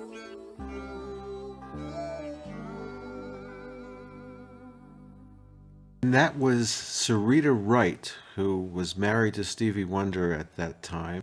And of course, that was, this is about 1971 or so, I guess. And that was, of course, Stevie with her. And not a lot of people know about that album, which is just wonderful. And how, what a voice that the late Sarita Wright uh, had. And you should check her out. She did a lot of stuff with Billy Preston after a while. So, anyway, Shaquille, do you ready to have a little story for us? Yeah, so can you guys hear me? We hear you wonderfully, and I don't hear any eggs frying, so it sounds good. Okay, cool. So I had an experience about when I was 19 years old, I would say 18 to 19 years old. and I'm 28 now. I'm going to be 29 on the 20th of January, and I was actually praying at the time in the month of Ramadan, and this is when I just broke my fast, and we usually do like you have to pray compulsory 5 times a day as a Muslim, and the final prayer, which is Isa. Now you can do like extra prayers, and so I decided to do extra, and I was praying, and I could feel something within inside my body. It was quite strange. I couldn't physically see anything, but I could see it inside my mind. It was a bit crazy. And what I saw in my mind was a complete white see through being with dark red eyes, no pupils whatsoever. And my body was shaking, and my voice became deeper, and I forgot my prayers. And I was really trying hard to remember them. But as this was happening, you know how you could rub a balloon on your head, and then if you was to put it all over your head, it would like you get an electric pulse where your hair will start moving. Exactly what I felt from the Like back. static electricity. Yeah, just like that. Uh-huh. It was going from the back of my head to the front of my back of my neck to the front of my forehead. I could feel my hair going, and it just felt weird. I was shaking. I honestly believed if I stopped praying, that being probably would have taken over my body. When I continued, it stopped. Um, but I went to the mosque the next day, and they didn't believe me. It was a bit strange because it was like, why wouldn't you believe me? Like, why would I lie about something I saw? It was a bit irritating. Um, Maybe they just didn't understand what I saw or what I felt. Um, but I could definitely assure you it was 100% real, and I could put that on everything I love. Um, I'm a firm believer of God. I know God is real, and there's things that what I believe I can't push my beliefs on everyone else. But I could assure you what felt that day was not normal, and what I saw in my mind, and I know that's like, how can you see something in your mind? Like some people would assume that to be hallucination or hallucination. Sorry if I pronounced it wrong, but that's exactly what I saw. I think I never experienced it again, um, but there's something that I think um, we've probably all experienced is sleep paralysis. Paralysis. I can't even remember the terminology of it, but it's when you go to sleep. Paralysis? That's it. It's when you go to sleep, but you're awake. Maybe you can't really understand if you're awake or not, but it's probably one of the scariest feelings actually because you can't move and you can't really speak. So I feel like that is one that I think is I haven't really got my head around. But then another time I was at my mother's home and I was sleeping. and I had a puppy at the time, and he was a brave dog. He was like 4 months old, but he and I know for a fact he saw the same thing I saw because he got up straight away and started barking, and he just ran towards whatever it was, like just to protect me, sort of thing. And I ran with him just to show him, don't be scared, just like I shouldn't, he shouldn't. But I don't know if what we saw was good or not. But when I woke up, I saw a globe in my room, a white orb in my room. And I don't know if that's positive or negative. Some people would say it's probably positive, but I saw a globe, a circular orb in my room. And it just didn't make any sense because it was really bright in my room and it was literally above my head, but to the, like, just a bit away from my head, just like the side of my bed.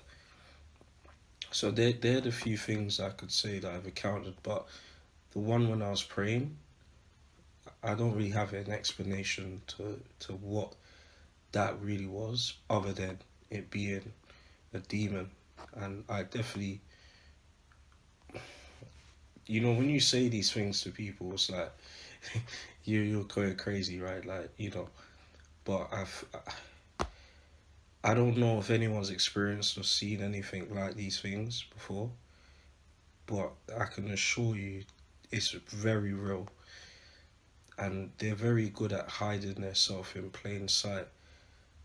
But this is, I'm a bit lost for words because it's one of them things where um, I don't know how to explain it other than how I did. But that was a few of my experiences. Wow, thank you. That was great. So was one of them more fantastical than the other, or one of them more believable than the other? I would Even say, I would say, the sleep paralysis was still questionable because I couldn't really see what was going on, and some people might have explanations for it, but it feels like someone's holding you down. That's what it does feel like. But the other two that I spoke about was definitely real as hell. I think the one when I was praying, I was a bit shocked because I felt like this being has some sort of nerve, right? To try and possess my body at that time, because that's definitely what it was. But then you start to realize you shouldn't fear these beings because they can harm you in to a certain degree. But then you just kind of realize you're stronger than them as well. Um, have you ever had like that kind of a feeling or an experience? Let's say taking a shower. um, when you say taking a shower, what Like do you mean? just like taking a nice hot shower and you're just kind of kicking it in there, and it's like a really relaxing place. I get creative in the shower sometimes and have to tell Alexa to write something down for me or something. But that's been going on in my life for a long time. It's like it's just a place that for some reason my mind sort of let goes. It just let goes of itself, and because of the hot water and just I guess going back to the womb. I'm not a psychiatrist or anything, but it seems to be a place to really relax for me. I guess I kind of understand your question a bit, but what I can say is that there's some things in this world that we won't be able to truly understand. Um, but one thing that I can say was that I know from that experience I had that there is more to life than what we're living on, what we're currently living at. Like I really feel like we're born into a world that's too structured to understand what's really the meaning of life. And I definitely believe that it really made my belief in God more stronger, I guess. Because you know, I believe in God because I think we have too much of a personality to pass away and be nothing, right? There is something beyond death. But then to experience that made me feel like what is actually out there, you know, that we can't see. Like what is going on? I wouldn't say it. I'm just quite lost for words because it's so hard to kind of explain without trying to explain it where people could feel like, all right, this is a bit ludicrous to even picture it, but it was far from an hallucination. You Yeah, know, yeah. I wasn't smoking, I wasn't drunk, I wasn't nothing of the sort. Like, how can my voice change? Like, it became like a demonic, like movies that you watch. My voice became deep, really deep. It's a god awful small affair. The girl with the mousy hair. But her mummy is yelling no. And her daddy has told her to go.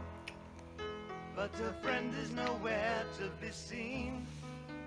Now she walks through her sunken dream to the seat with the clearest view. And she's hooked to the silver screen. But the film is a sad thing for she's lived it 10 times or more. She could spit in the eyes of fools as they ask her to focus on sailors fighting in the dance hall. Oh man, look at those cavemen go. It's the freakiest show. Take a look at the low man beating up the wrong guy. Oh man, wonder if you'll ever know who's in the best-selling show. Is their life on Mars?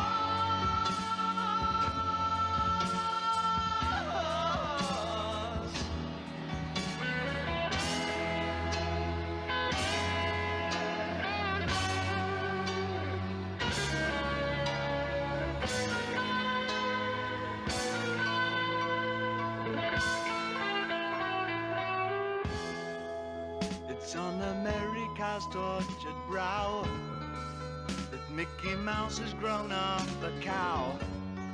And now the workers have struck for fame, 'cause Lennon's on sale again. See the mice in their million hordes, from Ibiza to the Norfolk Broads. Rule Britannia is out of bounds, to my mother, my dog and clowns. But the film is a sad thing for, 'cause I wrote it 10 times or more.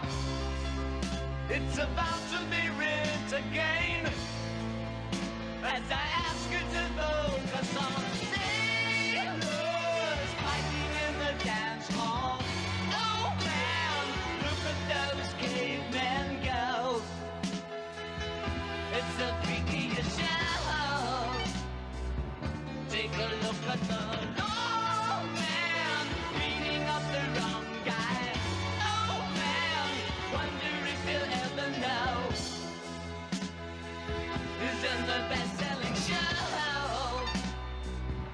Is their life on Mars?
Late Night with LARIJUANA on a Christmas Eve, now Christmas morning all over the world, almost here in New Mexico. So happy holidays.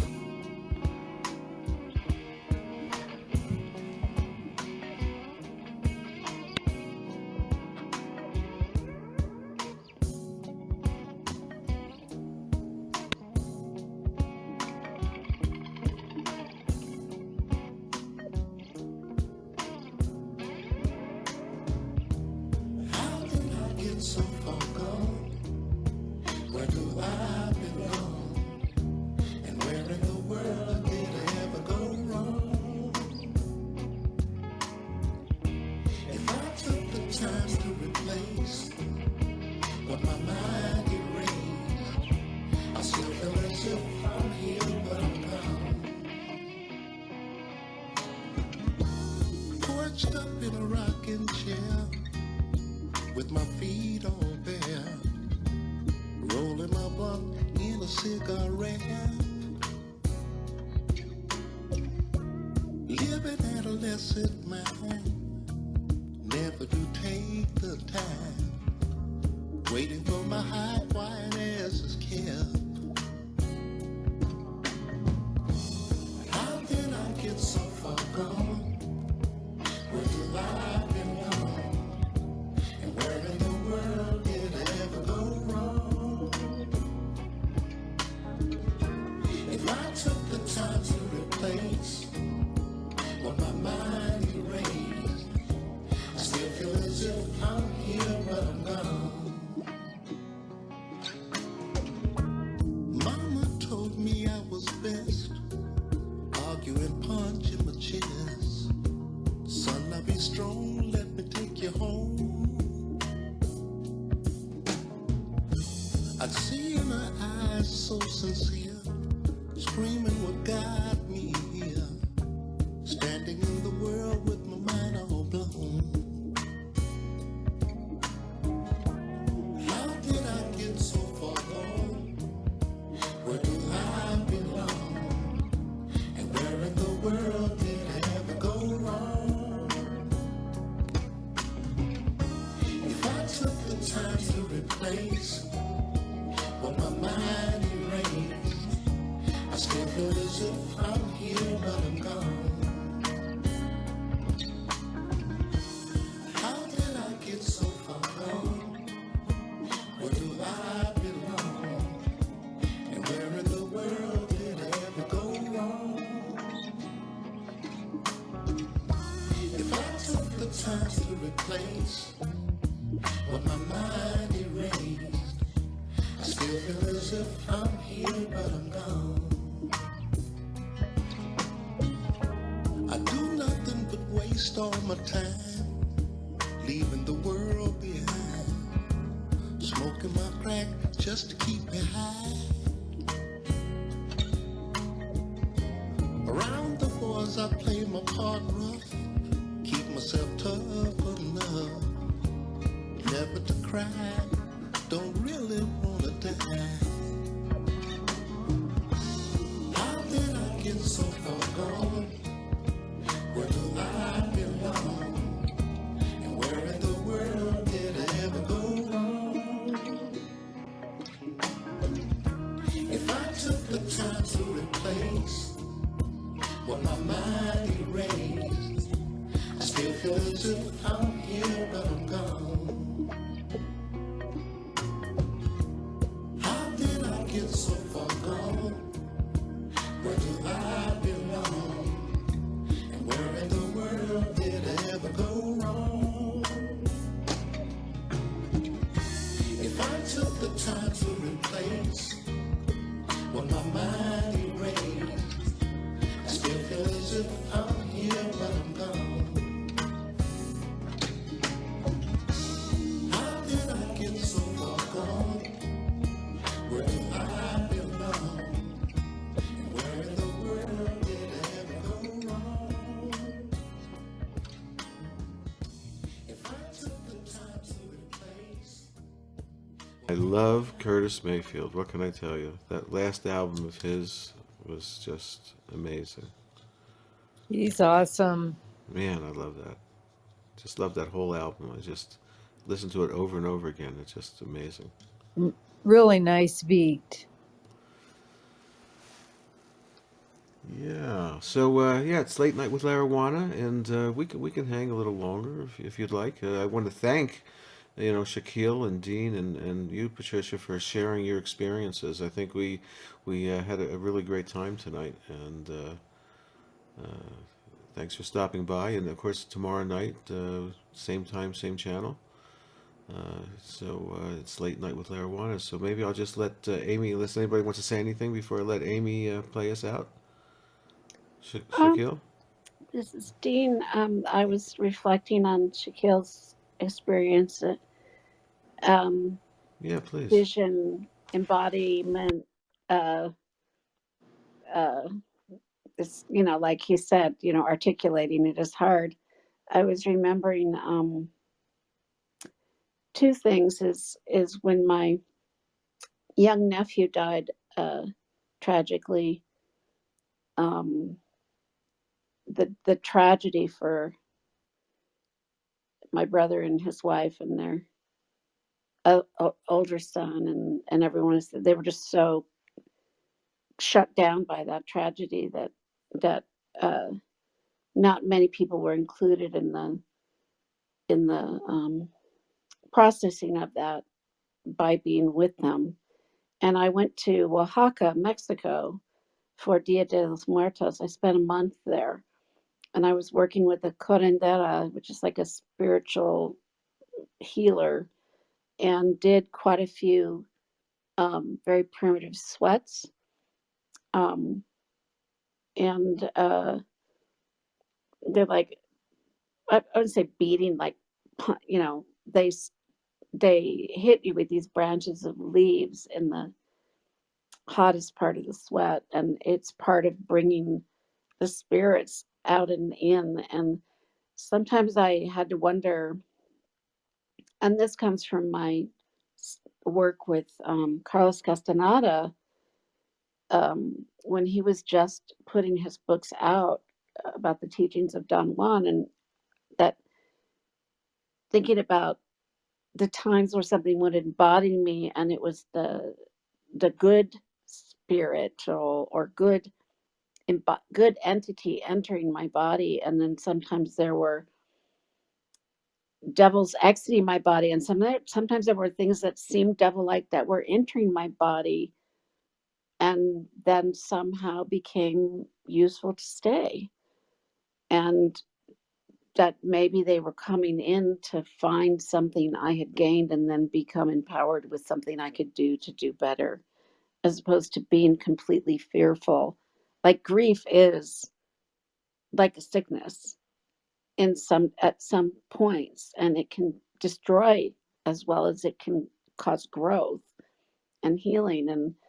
And I was just thinking when you were saying, Shakina, about you weren't sure if it was evil or if it, or what. It seemed evil, but you weren't sure. And like the trickster doesn't always present as evil, but then we kind of learn from the trickster to translate it into a, a tool. And I'm circling all the way back to, how we as a world, especially a world that still needs to stay in this place of making economic transfers between, what we have to offer and what we sell and what we get for it and then what we can purchase for it, is that creating this new world of exchanges is also all about,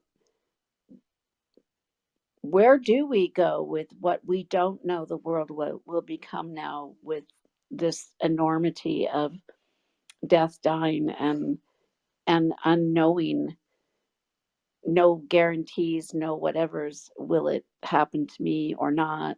It's not just elders, it's not just uh, older adults, it's not just children, it's not just teens. And and even in looking at the deterioration of the planet, through weather and global warming, and how nutty it is if I were, even at 66, I think I'll be around for a fair amount longer, I hope. But if I were a lot younger,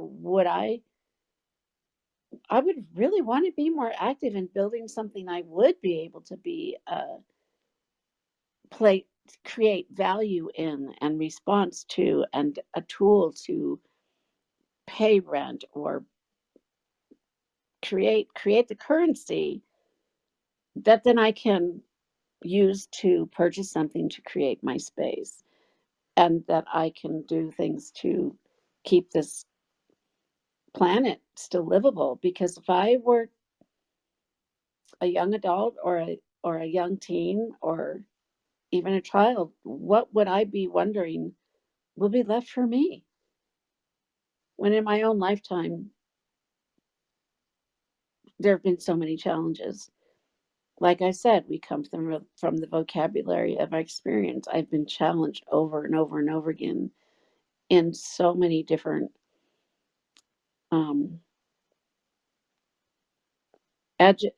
flat, the many edges on a prism, but that are also flat, that make up the sparkle of that gem of what is the diversity of my life and my experience. What is that carved in or out of? What is more formal? What is less formal? What occurs by nature? What occurs by accident, dropping and cracking in half? Whatever it is, it's just it's fascinating how the negative and the positive, and the positive and the negative can shift so much, and um, all with what we can try to open ourselves to interface with it. So, boy, big circle tonight, you know? John Lennon said that life is what happens while you're busy making other plans. So it's like, dealing with life as it comes, I guess, pretty This much. is true. Shaquille? Sorry about that, Dean, and my phone rang. But in terms of to reply back to what you said, I definitely felt like it was intrusive. You know, um, it's like letting someone into your home that they just walk through your door. You're not even letting someone into your home; they're just walking through your door, right? But they just opened it. You didn't invite them in. So I definitely felt like the being was intrusive, and it definitely Like gave the invaded. yeah, like it definitely gave the impression of being evil because from what I could see, it had dark, pure red eyes. There was no pupils or whatsoever in its eyes. It was just completely red, and you could tell it was evil because I'm praying and you're trying to disturb me from Yeah. praying. You know, this It's is it. invading a sacred space. Yeah, it's that's so Yeah. that's why. But it's one of these things where it's like you said, Dean, earlier that you passed away and you watched your body. Now, why was you watching your body? These are the questions you probably have some of the answers to, but what would have happened if you just walked out of that room? Would you have just turned to dust? You was watching yourself. So it was there's things that we maybe you can have an answer for me to understand, but I fully believe you. I don't think you're lying at all about that. Like I don't. It's not so. I've heard of that stuff before on listening to people on YouTube say this stuff. They're seeing their self, and for me to physically hear someone say that, I think what you're saying is amazing because you've you've you've come to a point where you've seen life after death at its minimum. Do you know? Yeah, I think that the that I was it was like my body was supine on the bed, and my personage was floating over, like all the way up at the ceiling. So like the body, the vessel was face up on the bed, my personage floated up out of the body facing it. So it would be like face to face, but was very far away. And I definitely felt like I was just like a hologram, and the body was so heavy and breaking down. It was ill. I was ill, and I had was in anaphylactic shock, and I was so vulnerable to that because I was so ill. I mean, getting blood transfusions and all stuff. It's like I don't know, did it fix her? And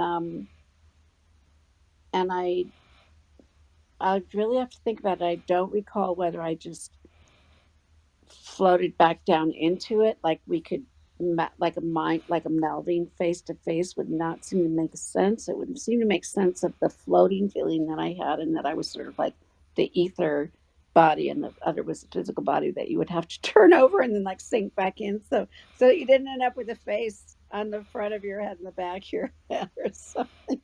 But I really have to think about that. I'm going to think about it some more. um and it's interesting that it comes up to not Christmas Eve of all nights, because this is also the marriage night of my mother and my father, who are both deceased. But and I do a lot of end of life, attending at people's end of lives. It sounds, Patricia, like you've been with some people when they've passed. I often deliver the uh, final wishes of an advanced healthcare directive, and then of course I was around a lot of people when they were passing from um, various. I took care of my mom when she Yeah, passed here in Santa Fe, and it was quite a lovely experience, actually. I'll tell you about it yeah, someday, you know. yeah. It's amazing.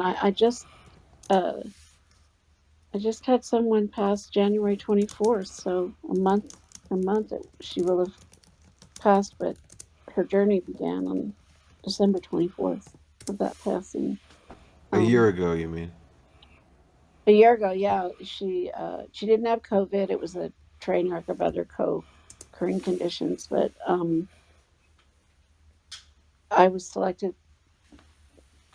to carry out her advanced health care directive by her like 15 years prior, and it became the time. But because I was an advocate and a known advocate and patient advocate and case manager, the hospital let me in, where they wouldn't let anybody else in. They weren't letting family members in with people when they were dying, and she was not dying of COVID, but they just, if you couldn't get in unless you were a family member, and nobody else was a family member that was here. They were all gone. She's 77, 78.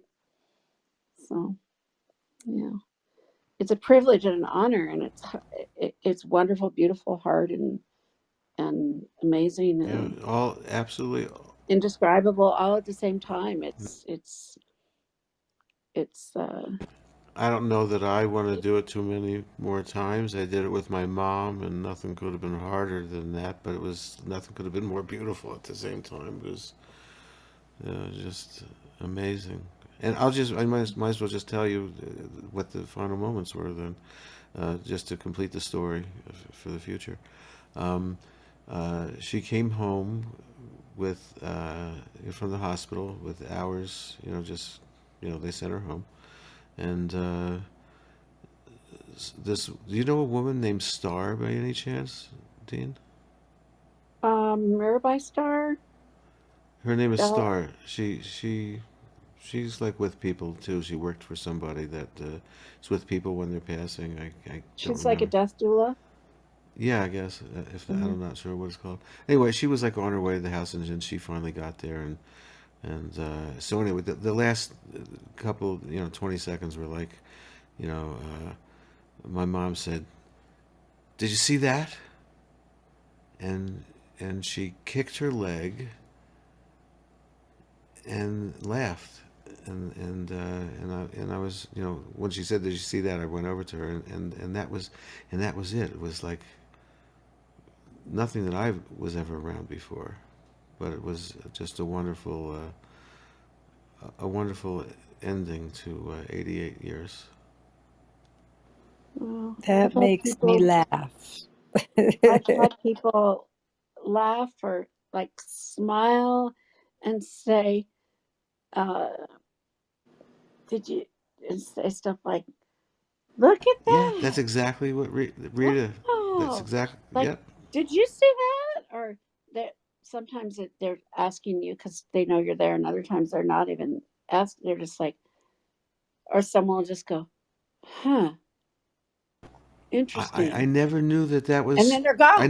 I never knew that that was so common. That's like my only experience, you know, and I didn't know it was that common. So I guess that's wow, something to think about. Yeah, I've been with people who've been like um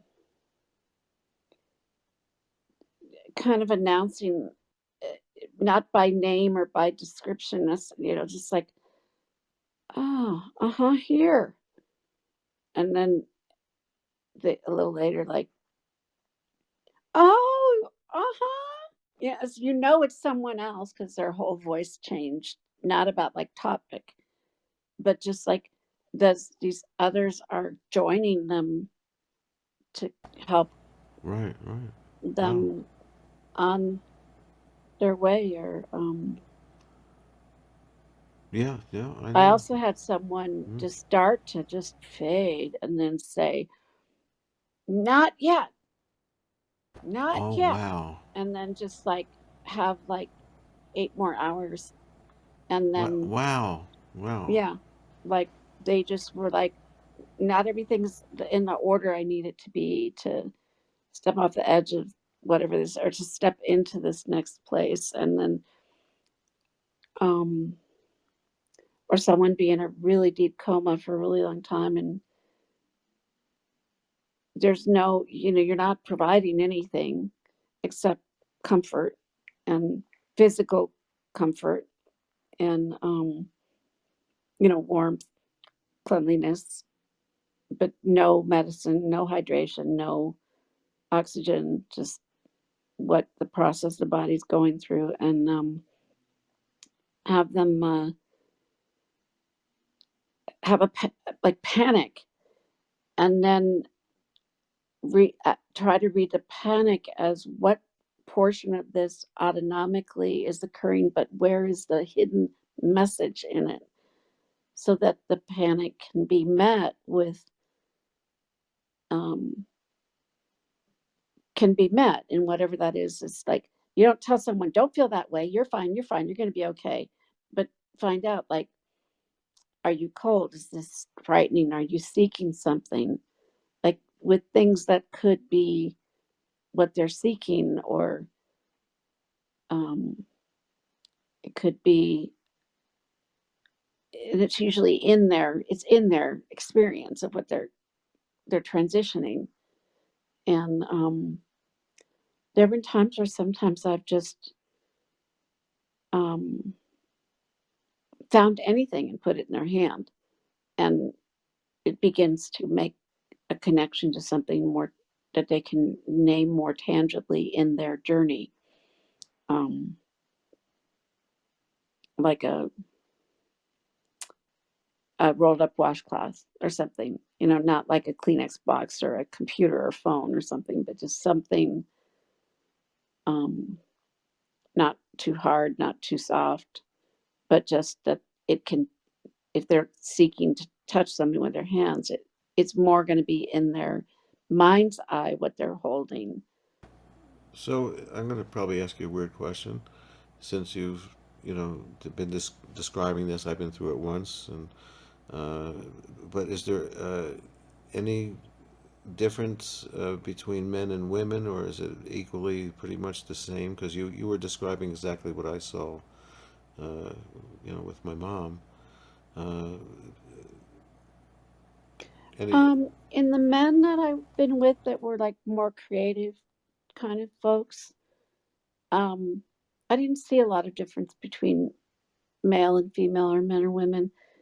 In my father is the only um, man that I knew that just was not creative, or just really didn't have as much, wasn't as much in touch with his heart, soul, mind, body connection. Um, and when he was told his death was within a day or two, he said, "Oh, time to clean up the party, throw away that, dump out the ashtrays, throw away the paper plates, party's over." He's like so stoic about it and tried to make a joke. And then when he was passing, he told everybody to leave, and I had this urge, leave his hospital room, and I had this urge, like, I've got to go back. And he was sitting up, and um, at the sort of toward the foot of the bed. And I went to the foot of the bed, and his forehead just dropped onto my chest, and he said, "I just love you so much, and I'm so lucky I got to be here, and and I think I can't be here anymore because I think it's time." And then he died. So he was. I don't think he was. I think part of the struggle for him was just staying in the concrete world, because the creative, more open ended, more spiritual, or vision world just was not a part of his life. Hmm. But I think he was still experiencing it, but none of the language was there that he might have been naturally flow from him.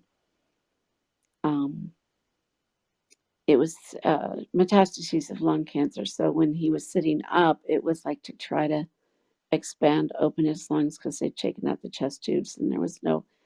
You could turn on all the oxygen in the world, and it didn't have any place to go. Right, right. So in that experience, it might have also been more. There might have been a little more fear in it because he couldn't breathe. Um, I and that that was my mother was very peaceful, and I actually uh, there was a security camera on in there that I had forgot about, and so I actually ha have a video of that, and I've never seen it, but I will watch it someday. you'll know when it's time, as they say. Oh, there's no real reason not to watch it, but anyway, I cherish that experience, actually, and I wouldn't have wanted it to go any differently, with anybody else, uh, or any other way. So she got home, and she wasn't home but for 2 hours, probably at the most. And yeah, that was, and it happened on April 20th, by the way, Hmm. which was very interesting. Uh, so anyway, we're here was the late night with Larijuana, and I guess maybe we'll just say good night and thank you for sharing your experiences, Dean and Shaquille and Patricia left. But as I always end my shows, I'll just play a little bit of Amy, and uh, Dean, I'll talk to you soon. Good night, everyone. I'm gonna shoot off, and it was Right nice on. with both of It you. was nice to meet you, Yeah. Shaquille. Thanks for. I enjoyed tonight because I felt like it was a little quieter than some of the other ones have been. Yeah. Well, it's Christmas Eve and now Christmas morning, so Well, uh, happy holidays, whatever it is that each of us observe and There I participate go, in. there I go, there I absolutely. go, Good night, there Shaquille. Good I Nice. night, Dean. go. Be safe, be well, take care. Pretty baby, you are the sun.